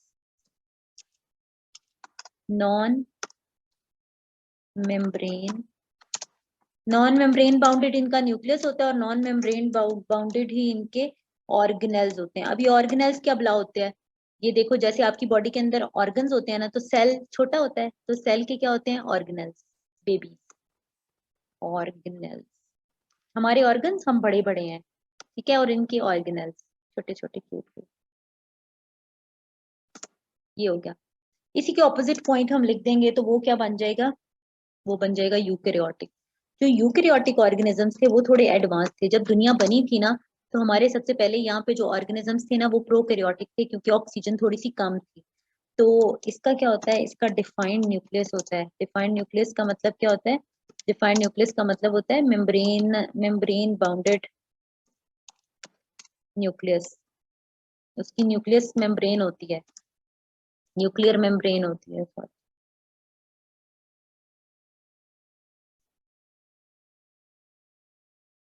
अच्छा मुझे ये बताओ कि इधर आप पढ़ भी रहे होते हो, उधर मुझे प्राइवेट में मैसेजेस क्यों करते रहते हो, क्या मसला है आपके साथ। एरोबिक रेस्पिरेशन,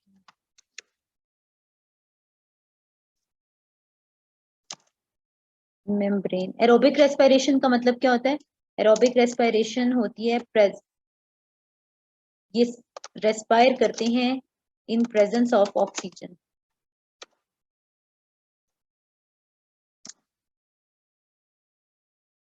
सही है, मेम्ब्रेन बाउंडेड ऑर्गेनेल्स। अच्छा वैसे ये ना, वैसे ये एक्स्ट्रा था, ठीक है, इसको आपने ना कहीं साइड पे ऐसा लिख लेना है। एरोबिक का मतलब लिखा तो है भाई, ये इधर लिख तो दिया है कि ऑक्सीजन की प्रेजेंस में जो सांस लेते हैं, रेस्पायर करते हैं, उसको एरोबिक रेस्पिरेशन कहते हैं। जो विदाउट ऑक्सीजन सरवाइव करते हैं उसको एनएरोबिक रेस्पिरेशन कहते हैं। तो यूकेरियोटिक जो थे, ये आपके बड़े ही पुराने और एंशियंट किस्म के ऑर्गेनिजम्स और सेल्स होते हैं, और जो आपके यूकेरियोटिक होते हैं ये जरा एडवांस किस्म के ऑर्गेनिजम्स होते हैं। ठीक है, तो इसमें और कोई मुझे डिफरेंस आता नहीं है, बस आपको अगर ज्यादा शौक है तो आपने इसको थोड़ा ढूंढ लेना है। अब क्या हुआ, वापस आते हैं। All organisms on planet earth are divided into 5 basic kingdoms. Kingdom animalia, plantae, monera सारे बैक्टीरिया होते हैं, प्रोकैरियोटिक होते हैं, प्रोटिस्टा में सारे यूनिसेलुलर, यूकैरियोटिक होते हैं क्यूट क्यूट, और फंजाई और एल्गी में ये होता है। अच्छा जी, अब क्या हुआ कि हमारे सिलेबस में क्या इंक्लूडेड था, हमारे सिलेबस में उसने हमसे सिर्फ और सिर्फ पूछा हुआ है किंगडम एनिमेलिया और किंगडम प्लांटी, मतलब प्लांट और एनिमल किंगडम को ब्रीफली एक्सप्लेन करें। ठीक है Sumaiya, yes you are right, briefly explain करें। ये बीच में एक एक्स्ट्रा आ गया। एक्स्ट्रा का मतलब क्या होता है कि ये आपको एमसीक्यूज में पूछा जा सकता है। स्टार जब लगाऊं तो ऑब्जेक्टिव पॉइंट ऑफ व्यू से चीज इंपॉर्टेंट है। एक इसका स्क्रीनशॉट और एक इसका।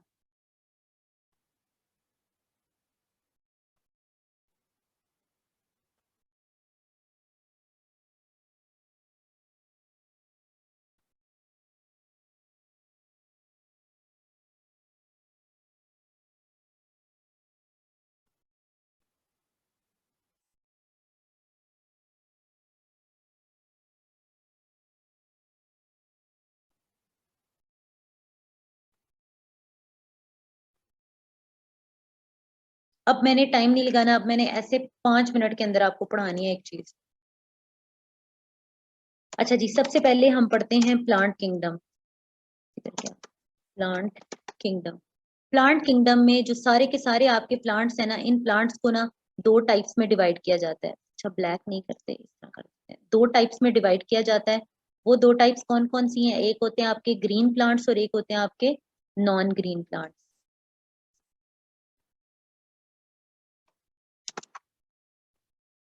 नॉन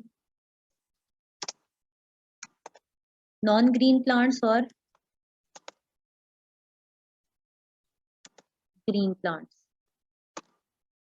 ग्रीन प्लांट्स में क्या होता है, ग्रीन प्लांट्स में क्लोरोफिल मौजूद होता है। क्लोरोफिल बता दूंगी, प्लांट जब सेल पढ़ाऊंगी। क्लोरोफिल एक पिगमेंट होता है जिसकी वजह से पौधे अपना फूड खुद प्रिपेयर कर सकते हैं in the presence of sunlight, सूरज की रोशनी में ये अपना फूड खुद बना सकते हैं, सब्ज कलर के पौधे।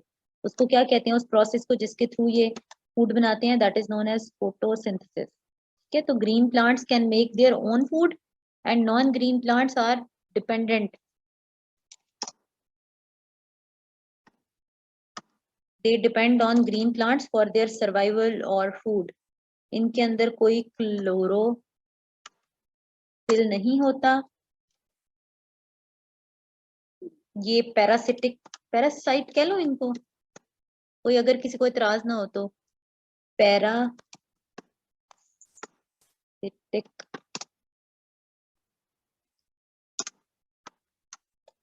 ये पैरासिटिक प्लांट्स होते हैं, ये पैरासाइट्स की तरह बिहेव करते हैं, मतलब ये होस्ट करते हैं ऑन ग्रीन प्लांट्स। क्या हो गया, ठीक है, ये होस्ट करते हैं, हाँ कमेंसलिज्म भी होता था, ठीक है, डिपेंड करते हैं, होस्ट नहीं करते, सॉरी, डिपेंड करते हैं ऑन ग्रीन प्लांट्स। तो नॉन ग्रीन प्लांट्स में आपको एक एग्जांपल दे देती हूँ, वो नहीं होता अमर बेल, वो नॉन ग्रीन आपके प्लांट्स होते हैं, ठीक है, अमर बेल टाइप, एम आई राइट। और आपके जो ग्रीन प्लांट्स होते हैं इनको मैं ग्रीन कर देती हूँ। फिर आपके जो ग्रीन प्लांट्स होते हैं ना, इनको हम मजीद दो ब्रॉड कैटेगरीज में डिवाइड कर लेते हैं, एक को कहते हैं क्रिप्टोगैम्स और एक को कहते हैं phanerogams, picture plant also.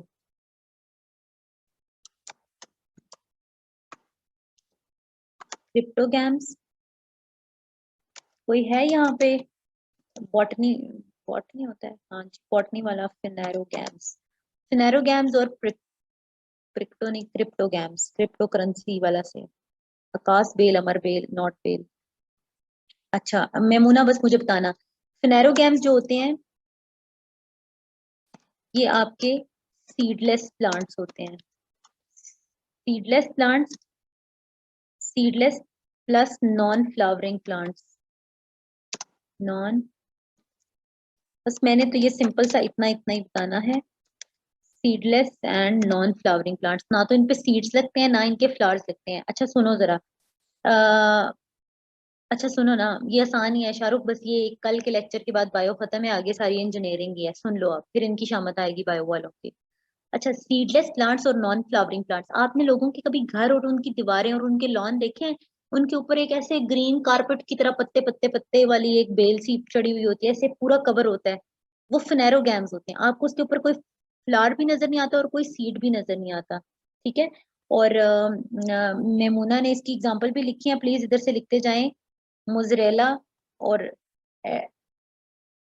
Adiantum, mozzarella नहीं है कुछ और है, मुझे आ नहीं रहा पढ़, ठीक है। अच्छा, मोसिन लोगों के घर पे लगी हुई है, फिनेरोगैम्स लगे हुए हैं, सीडलेस प्लांट्स, और उनके ऊपर वो भी नहीं होता, फ्लावर्स भी नहीं होते। अच्छा, इसमें से इन ये रिप्रोड्यूस किसके थ्रू करते हैं, दे रिप्रोड्यूस थ्रू स्पोर्स, इनके ऊपर छोटे छोटे स्पोर्स, स्पोर्स पता कैसे तो होते हैं, जैसे डस्ट पार्टिकल्स नहीं होते, ऐसे डस्ट पार्टिकल होते हैं, उसकी तरह बस ये स्पोर्स होते हैं, और बस ये रिप्रोड्यूस करते हैं थ्रू स्पोर्स, इनके कोई फूल और कोई सीड्स नहीं होते, बस इतनी सी बात है, इसको बस इतना ही याद करना, उसके बाद बगैर मतलब इसके अलावा कोई इसमें कोई चीज नहीं है। फिर फ्लावरिंग प्लांट्स, इनके ऊपर फ्लावर्स लगे हुए होते हैं, फ्लावरिंग प्लांट्स, अगर मैं गलत हुई ना इसमें से आपकी कोई बॉटनी वाली लड़की फिर बीच में मुझे गाइड कर देंगी। फ्लावरिंग प्लांट्स होते हैं एंड हैव सीड्स, ठीक है, दे हैव सीड्स, और बस ये आपके नॉर्मल फ्रूट्स और वेजिटेबल्स वगैरह जो होंगे वो होते हैं। अब इसको भी हम ग्रीन से कवर कर देते हैं, इसको भी हम ग्रीन से कवर कर देते हैं। ये जो स्पोर्स वाले लिखे हैं ना, स्पोर्स वालों को, ये जो फिनेरोगैम्स हैं और क्रिप्टोगैम्स हैं, क्रिप्टोगैम्स के ऊपर यार सिंपल सी बात है, इसमें तो कोई मुश्किल नहीं है, एक ग्रीन कलर के प्लांट्स हैं, एक नॉन ग्रीन है। जो ग्रीन वाले हैं उसको दो में डिवाइड किया गया, एक जिनके ऊपर फूल लगते हैं और जिनके बीज होते हैं, और दूसरे जिनके ऊपर फूल नहीं लगते और बीज नहीं होते। इतनी भी अकल नहीं है ना तो आपको सीएसपी लगाने का कोई हक ही नहीं बनता, आपको दो जूते लगाने चाहिए और कहना चाहिए चलो चुप करके दुकान खोलो गली के अंदर और उस पे चीजें बेचो, सुपरमार्केट बना के। उधर जाके काम कैसे करोगे जाहिलो, इतनी सी बात नहीं समझ आ रही तो उधर इतनी इतनी मुश्किल काम आ जाते हैं बैठे बिठाए, डंगर। गली के अंदर खोलो दुकान, दुकान सुपर मार्केट भी आजकल पढ़े लिखे लोगों की चलती है, कोई नहीं चलती है एवी एवी लोगों की। उधर भी हिसाब किताब कैसे करोगे? सारा नुकसान करके घर आ जाओगे। सब्जी फ्रूट, हाँ, दाने भूनने लग जाओ। आ गया याद ना अब किस तरह आया? सुपर स्टोर होना चाहिए, खाली तनख्वाहों में आपका गुजारा कोई नहीं होना। अच्छा जी। नहीं, गुस्सा नहीं है। क्रिप्टो गैम्स के ऊपर फूल हैं और उनके यार बीज भी लगे हुए हैं। ये बेचारे फिनेरो गैम्स हैं, इनके ना बीज है ना फूल है। ये जो पाइप गुजरा होता है पानी का घर के साथ साथ, उसके ऊपर आपने कभी ग्रीन ग्रीन देखा है? ये एलजी टाइप, ये भी फिनेरो गैम्स टाइप ही होते हैं। और उसके अलावा यहाँ पे एक होती है फर्न्स। फर्न्स भी फिनेरो गैम्स होते हैं। बॉटनी वाली लड़की, आप बताना, फिनेरो गैम्स ही है ना?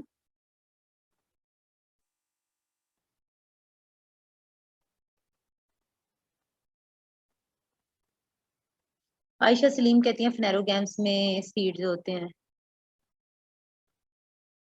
कॉनिफर्स होते हैं, अच्छा वो कॉनिफर्स होते हैं, ठीक है, मैं उनको इसके साथ मिक्स करती हूँ।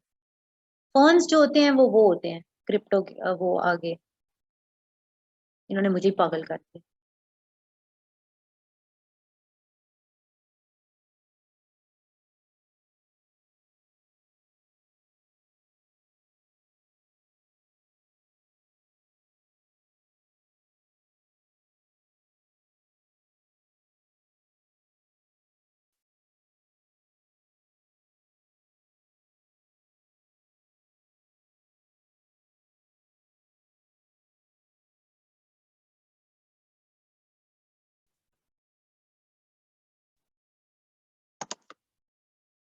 इधर लिखो, उल्टा हो गया ना। नहीं, चुप करें, वो सही कह रहे हैं ना। यार आप मेरी सुने, इनकी ना सुने। फिनेरो गैम्स। अब सही है आयशा और दूसरी लड़की?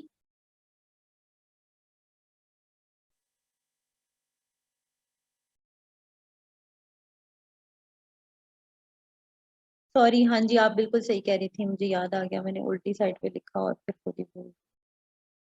देखा, मैं इसलिए कह रही होती हूँ कि प्लीज आप बीच में इतनी कहानियां ना डाला करें, जो गलती हो ये काम के लोग मुझे याद करा दें। अच्छा जी, आगे आए। अब जो आपके फिनेरो गैम्स हैं, they are divided into two broad categories, angiosperms and gymnosperms. दूसरी लड़की मैमूना थी शायद। यार आप लोग है भी तो 250-300 बंदा। एंजियोस्पर्म्स और जिम्नोस्पर्म्स। अब मैं सही लिखूंगी। Gymnosperms. Gymnosperms, no seed, no seeds नहीं, नेकेड सीड्स।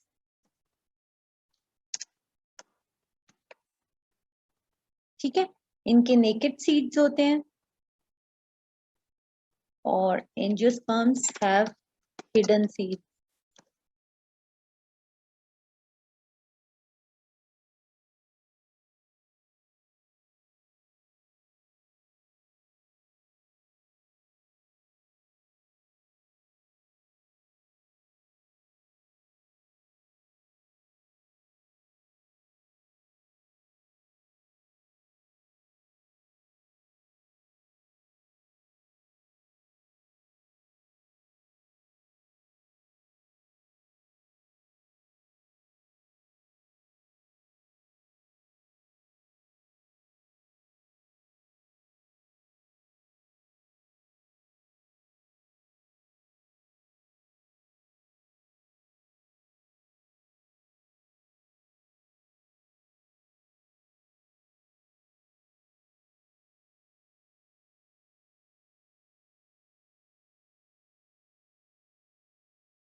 वाले फूल पौधे होते हैं, मुझे खुद भी भूल जाता था, तो मैंने खुद को भी ऐसे याद करा लिया। और फेनेरोगैम्स है जिसके अंदर फूल पौधे बीज सब कुछ है नॉर्मल। फिर उसके अंदर है बीज जिसके बाहर नजर आ रहे होते हैं, वो जिम्नोस्पर्म्स हैं।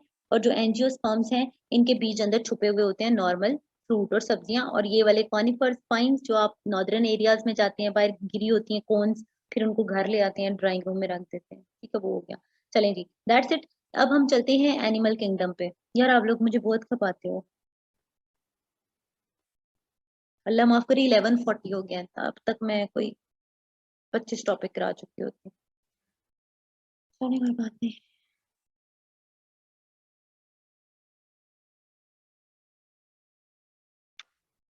एनिमल किंगडम कोई नहीं, बस अब थोड़ा सा ही रह गया। उसके बाद हम ब्रेन थोड़ा सा स्टार्ट करेंगे, बिकॉज ब्रेन के लिए बहुत ब्रेन की जरूरत होती है, तो फिर वो मैं आज आपको नहीं पढ़ाऊंगी।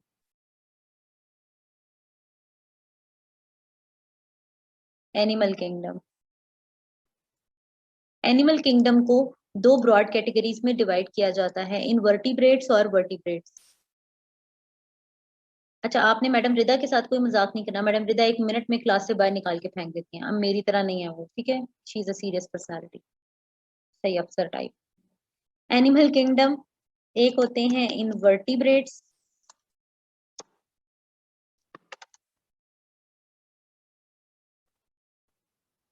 यस यस, उमर राय ऐसे ही होगा। अच्छा जी, इनवर्टिब्रेट्स होते हैं, invertebrates have no vertebral column. यार अब मेरे से बातें ना करो। No vertebral column. और वर्टिब्रेट्स जो होते हैं, इनमें रीढ़ की हड्डी नहीं होती, स्केलेटन सिस्टम डेवलप नहीं होता, इंटरनल स्केलेटल सिस्टम। और जो आपके वर्टिब्रेट्स होते हैं, vertebrates have vertebral column. Vertebral column क्या होता है उर्दू में? रीढ़ की हड्डी, ठीक है। स्पाइनल कॉर्ड नहीं कहना, spinal cord is different thing. आप लोग कंफ्यूज करते हैं, आप मार्क कर देते हैं स्पाइनल कॉर्ड होती है और स्पाइनल कॉर्ड नहीं होती। दोनों के अंदर स्पाइनल कॉर्ड होती है। Spinal cord is a soft structure, vertebral column उसके ऊपर एक हार्ड किस्म का स्केलेटन होता है जो उसको प्रोटेक्ट करता है।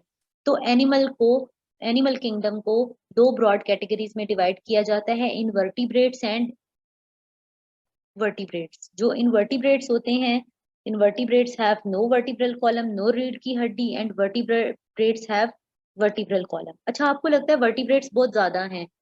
वो इसलिए लगता है क्योंकि ये बहुत बड़े बड़े साइज के हैं। हालांकि मुझे भी जब मैंने पढ़ा तो पता लगा 95% of all animals are invertebrates. ठीक है, मुझे भी नहीं पता था, तो आपको भी आज पता लग गया कि 95% of all animals are invertebrates. छोटे छोटे हैं लेकिन ये हमें नजर नहीं आते, क्यूट क्यूट छोटे छोटे हैं लेकिन नजर नहीं आते। ये बिल्कुल वर्टिब्रेट्स जो हैं ये बड़े बड़े हैं, तो हमें लगता है बहुत ज्यादा से हैं। ठीक है जी, फॉरेस्ट के अंदर होते हैं। फिर हम आगे क्या करेंगे, वर्टिब्रेट्स को दो ब्रॉड कैटेगरीज में डिवाइड कर लेंगे। एक है कोल्ड ब्लडेड एनिमल्स और एक है वार्म ब्लडेड। अच्छा, वार्म वाले को मैं रेड कलर का लिख दूंगी और कोल्ड वाले को ना मैं ब्लू कलर का लिख दूंगी। रेड ऐसे हम वार्म हो जाते हैं और ब्लू हम ऐसे ठंडे ठंडे हो जाते हैं। वर्टिब्रेट्स को दो में डिवाइड किया, कोल्ड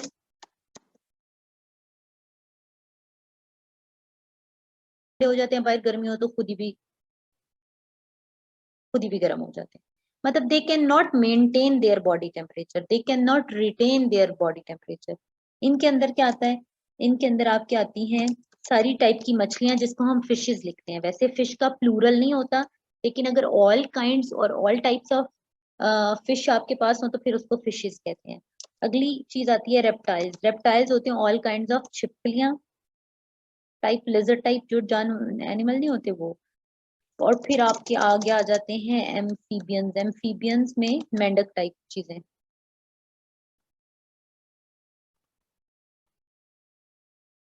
ठीक है, एम्फीबियंस, रेप्टाइल्स एंड फिशेस। और पोलर बेयर नहीं इसमें आते, मुझे नहीं लगता, वो वार्म ब्लडेड है वजिया। तुम भी ना यार, आप लोग अपनी साइंस नहीं बंद करते, चुप करो। Means amphibians one live in water on land, dual life means amphibians. अच्छा, फातिमा कैमरा ऑन है।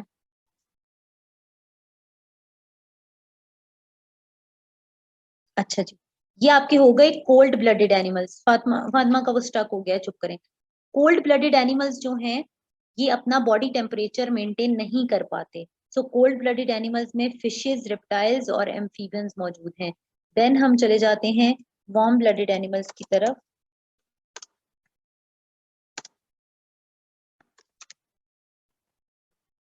फातिमा आपका कैमरा ऑन है, आप ऑफ कर दीजिए। फातिमा की आंखों में भी दर्द हो रही है। वार्म ब्लडेड एनिमल्स के अंदर दो चीजें आती हैं। एक है आपके बर्ड्स। अच्छा ये अच्छा कुछ नहीं होता, मुझे ना पढ़ाए ना, आप लोग खुद पढ़ें। बर्ड्स और बिकॉज वो ना उसकी वजह से मैसेजेस आते हैं, पॉपअप करते हैं तो दूसरे लोग डिस्टर्ब होते हैं। जब तक मैं आपको ना पूछूं ना, आप लोग फिर ना चैट में लिखा करें, बाकी लोग डिस्टर्ब होते हैं। मैमल्स,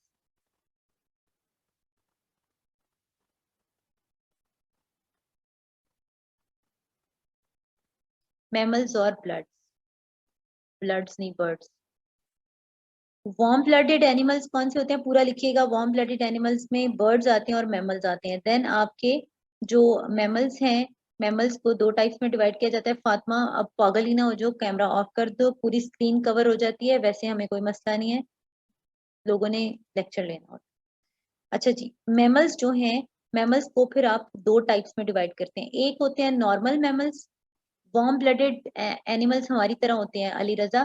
देखो बाहर अगर 50 डिग्री सेंटीग्रेड भी टेम्परेचर हो ना, तो हमारी बॉडी का टेम्परेचर जो है, अब वो कोई बात नहीं, इट्स ओके। आप ऊपर जाएं, यहाँ पे आपके वीडियो का एक वो आ रहा होगा, उससे आप ऑफ कर दें कैमरा। कोई बात नहीं, इट्स ओके। अच्छा, वीडियो का और माइक का जहाँ पे आ रहा होता है ना, वहां पे शायद आ रहा होगा। मोबाइल से, आप मोबाइल से मुझे बताए कोई यार इनको। अच्छा, मैमल्स में एक नॉर्मल आपके जानवर आते हैं, जो ऐसे नॉर्मल मैमल्स होते हैं। अदर मैमल्स, अदर मैमल्स के अंदर ना वो वाले जानवर आते हैं, ये गाय, बकरी, भेड़ वगैरह, बस आप लिख लेना। और एक होते हैं जिनका ब्रेन जो है वो हाईली डेवलप्ड होते हैं, उनको प्राइमेट्स कहते हैं। प्राइमेट्स होते हैं हाईली इंटेलिजेंट मैमल्स, ठीक है। प्राइमेट्स के अंदर जैसे आपका मैन आते हैं, मंकी आते हैं, फिर कोई बात नहीं, इट्स ओके, मंकी, और फिर चिंपैंजी, ठीक है। और एप्स भी, एप्स ऐसे बड़े बड़े साइज के बंदर होते हैं जो थोड़े थोड़े इंसानों की तरह मिलते हैं। और पॉलिप वार्म ब्लडेड में है, पहले उल्टा बोल दिया, कोई बात नहीं बच्चा। अच्छा जी, अब ये हो गया। अब मैं आपको एक एमसीक्यू बताती हूँ, प्राइमेट्स एंड अदर मैमल्स, ठीक है। अच्छा, अब उसके बाद आपको एक चीज पूछी जाती है कि लार्जेस्ट मैमल कौन सा है। तो लार्जेस्ट मैमल में आपने याद रखना है, ये आपके एमसीक्यू में पूछा जा सकता है। लार्जेस्ट मैमल में आपकी, अगर एक्वेटिक में लिखना है तो आपकी वेल है, और अगर आपने वहां पे लिखना है टेरेस्ट्रियल एनिमल्स में जो लैंड के ऊपर मौजूद होते हैं, तो अफ्रीकन एलिफेंट। एमी पाकिस्तानी एलिफेंट नहीं, अफ्रीकन एलिफेंट और वेल दोनों जो है लार्जेस्ट मैमल हैं। ये एक्वेटिक है और ये जमीन पे रहने वाला है। ठीक हो गया, ये आपका, ये इसको एक बॉक्स के अंदर बंद कर दें। ये आपके एमसीक्यू हैं, और एमसीक्यू के ऊपर हम क्या कर देते होते हैं, ये बैच लगा देते होते हैं, ठीक है जी। ब्लू वेल, तो क्या हुआ, हमने टोटल पढ़ लिया, एनिमल और प्लांट किंगडम दोनों पढ़ लिए, ठीक है। जेनेरिक पूछेंगे तो यासिर जेनेरिक लिख देना। Warm blooded can maintain their body temperature, yes, warm blooded हम हैं, we can maintain our body temperature. बाहर देखो शहरोज, 0 डिग्री सेंटीग्रेड टेम्परेचर हो तो आपकी बॉडी जीरो पे तो नहीं चली जाती, अदरवाइज तो आपका ब्लड फ्रीज हो जाएगा, तो आप तो यू विल डाई ना। तो हम तो अपना 36.7 डिग्री पे बॉडी टेम्परेचर मेंटेन करते हैं, ठीक है? अच्छा जी, अब हमारे पास 10 मिनट्स रह गए हैं। 10 मिनट्स के अंदर हमने क्या करना है, हम अपनी पहली स्लाइड पे चलते हैं। Is there animal fall in both categories? नहीं अरसलान, मुझे नहीं पता। 36.7 अनम, 36.7, आई होप इतना ही है मेरे ख्याल से, 36 के 37.6, 37.6 है। अच्छा, क्या है 37 टोटल है तो फिर 36.7 है।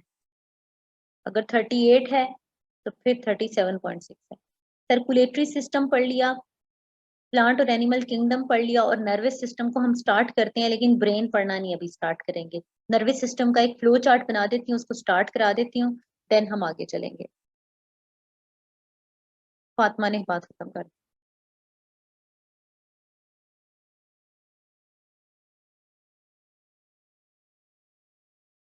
इनवर्टिब्रेट्स में मुना, मैं आपको आपके ग्रुप में शेयर करूंगी, इनवर्टिब्रेट्स के अंदर कौन से आते हैं। वो फाइलम्स हैं, phylum nematoda, phylum arthropoda, mollusca, phylum पता नहीं कौन कौन सा क्या क्या, ठीक है।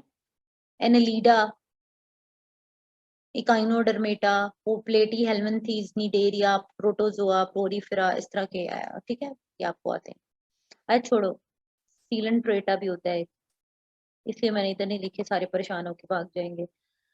नर्वस सिस्टम स्टार्ट करते हैं, सिर्फ नर्वस सिस्टम को स्टार्ट करना है ताकि हमारा कल का क्लास का थोड़ा सा टाइम सेव हो जाए। कल क्लास लेनी है नहीं लेनी, चले इस पे बाद में बात करते हैं। नर्वस सिस्टम, अब नर्वस सिस्टम को भी मैं एक एक जनरल उसकी डेफिनेशन जो है वो लिख दूंगी। अच्छा, आजकल मैं आपको इसलिए ज्यादा पढ़ाना चाह रही हूँ, ये मुझे छुट्टियां हैं, जब मेरी जॉब होती है तो उसके साथ मेरे लिए पढ़ाना मुश्किल होता है, तो फिर क्लास बहुत ज्यादा कैंसिल करती हूँ कि ऑफिस से वापस नहीं आई, ये हो गया वो हो गया।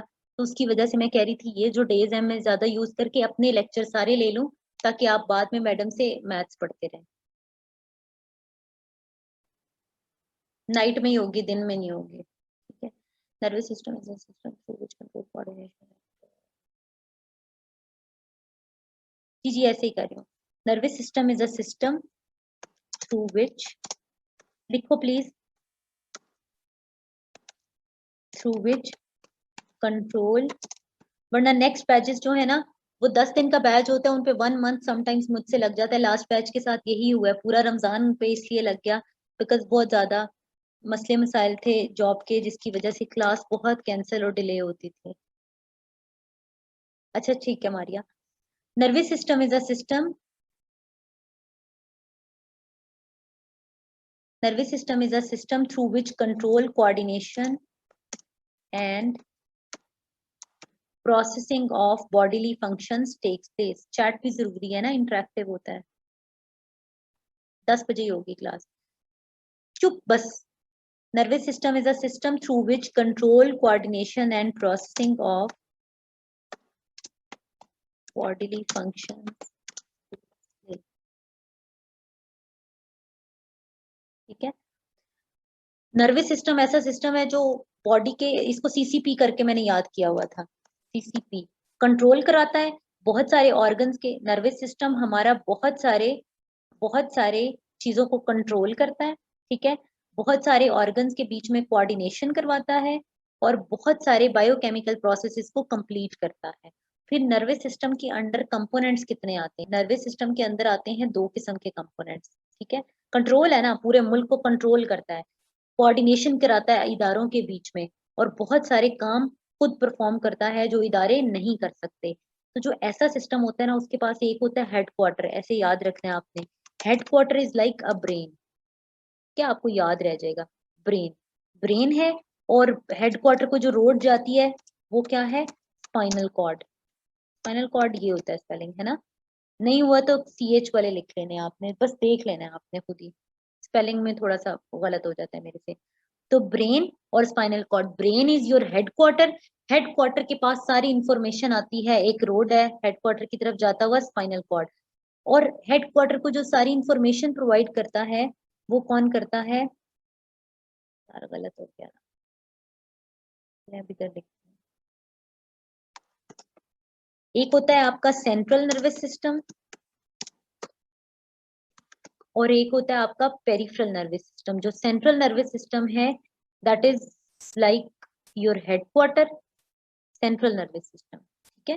सेंट्रल नर्वस सिस्टम के अंदर क्या क्या आता है? सेंट्रल नर्वस सिस्टम में आता है ब्रेन और स्पाइनल कॉर्ड, और दूसरा है पेरिफेरल नर्वस सिस्टम।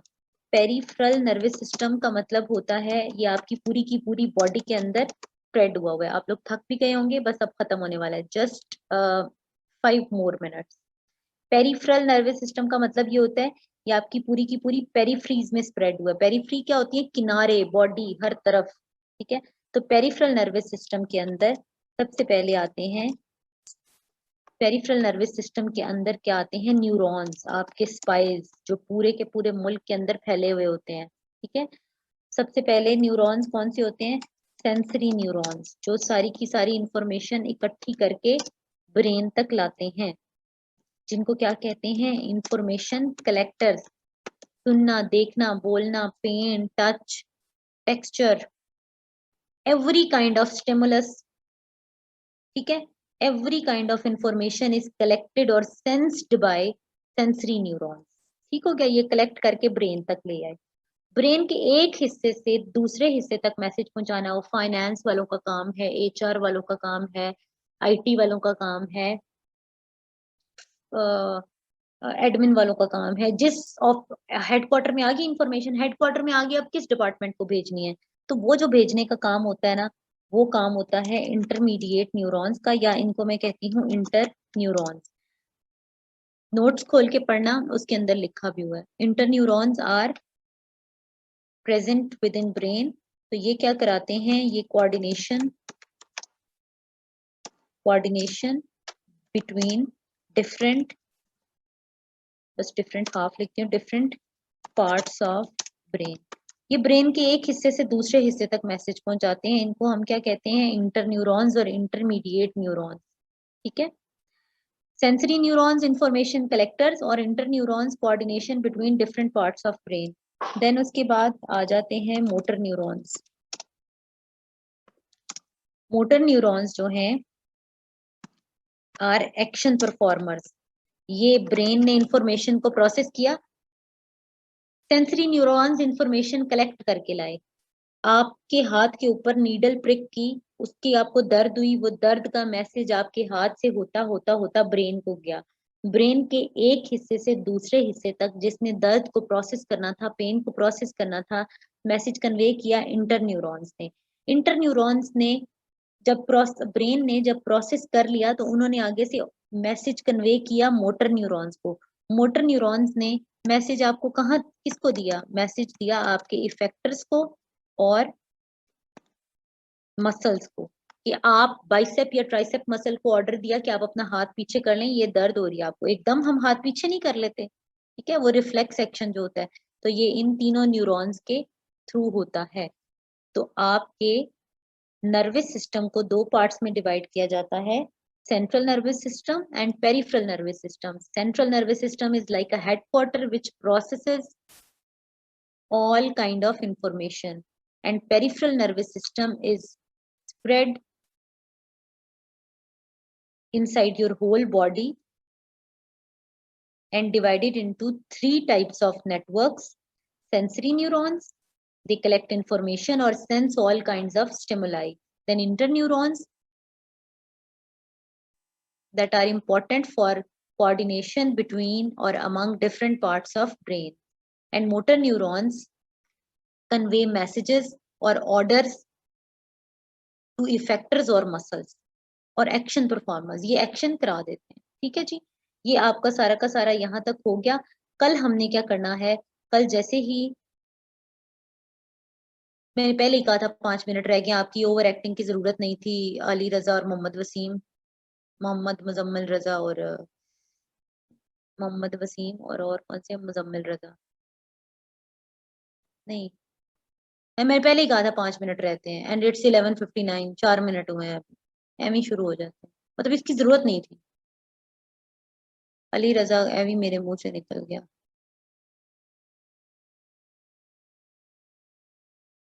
रुको मैं ढूंढती हूँ, ये मोहम्मद वसीम ही है, बस एक ही है।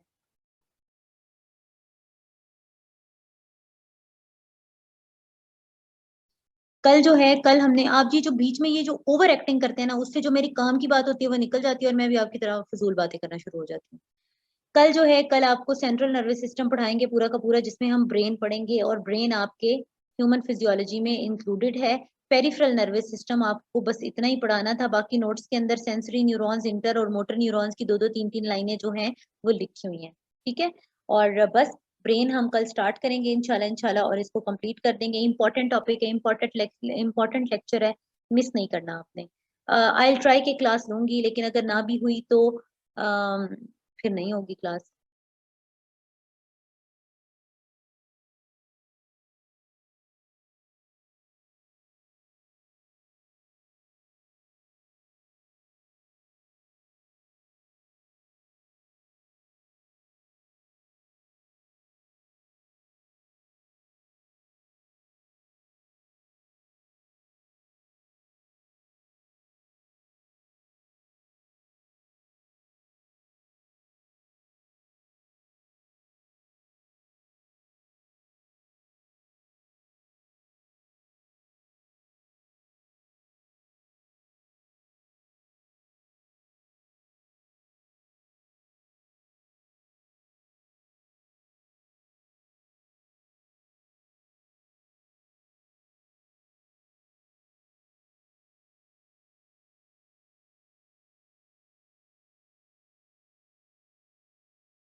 बहुत शुक्रिया, अल्लाह ताला आपकी आसानी पैदा करे। ये सेकंड,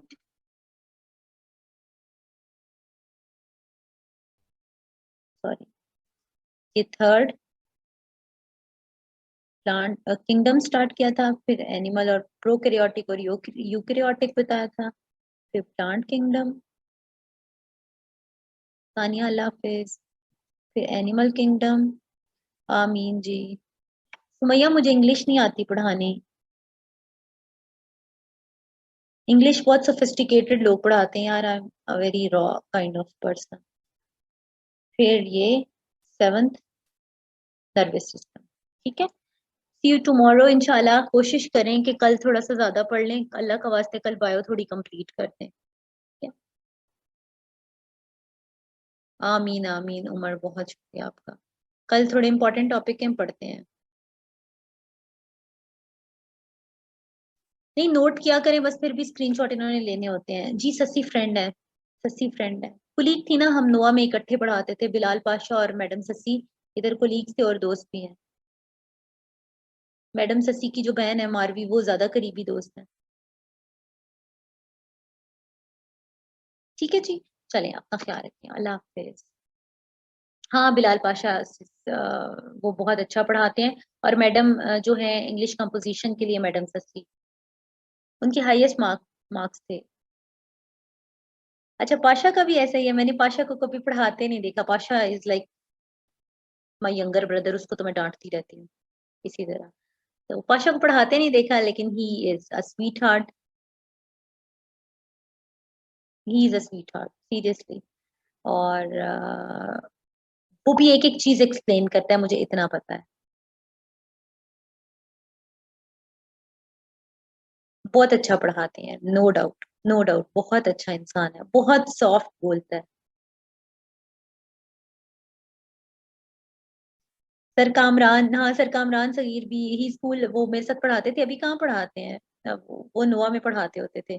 पढ़ाते हैं कहीं ऑनलाइन वो।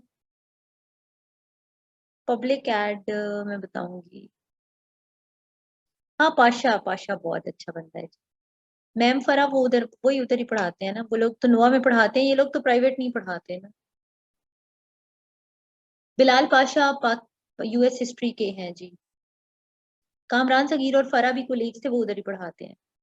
सस्सी भी बहुत एक्सप्लेन करती है चीजों को। नोआ की ऑनलाइन क्लासेस लें, नो इशू एट ऑल। हाँ मेरे ख्याल से साद अभी भी उधर ही पढ़ाते हैं। साद आप तो मेरे कोई ओल्ड स्टूडेंट नहीं है साद फटक? नोआ में ही पढ़ाते हैं, हाँ जी हाँ जी, वो नोआ में ही पढ़ाते हैं। मैम आप भी नोआ में पढ़ाती रही जी 4 साल, अब सार 4 साल। अभी भी वो लोग कहते हैं पढ़ाती हैं। अभी इस जनवरी में छोड़ा था। इंटरनेशनल रिलेशंस भी पढ़ाता है पाशा, पढ़ाते हैं बल्कि। छोड़ दिया सर ने। कामरान ने छोड़ दिया है। चले, मैं कामरान से बात हुई थी कल परसों, लेकिन इससे रिलेटेड नहीं हुई। पंजाबी भाषा इतनी अच्छी पढ़ाते हैं, मैं उनसे पंजाबी, मेरा पढ़ने को कभी कभी दिल करता है। कहाँ है पढ़ाती हैं मैम, आप कहाँ पढ़ाती हैं? अब नोआ में नहीं पढ़ाती, इस साल छोड़ा है, बिकॉज वो बहुत मुश्किल हो जाता है मैनेज करना।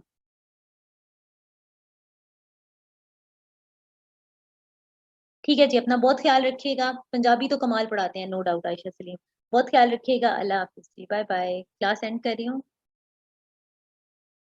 बिलाल पाशा ले रहे होंगे, पता नहीं, अभी आज अभी बात हुई थी, आपकी क्लास से 5 मिनट पहले बात हुई। नहीं पूछा, पूछ के कल बताऊंगी। अगस्त में इसलिए कि सर की शादी है, सर को मुबारक दें। मैं आपको बताती हूँ बीच की बात। ठीक है सर, हनीमून से जब वापस आएंगे फिर पढ़ाएंगे आपको। चलें ठीक है, thank you so much, see you tomorrow इंशाल्लाह। अल्लाह हाफिज।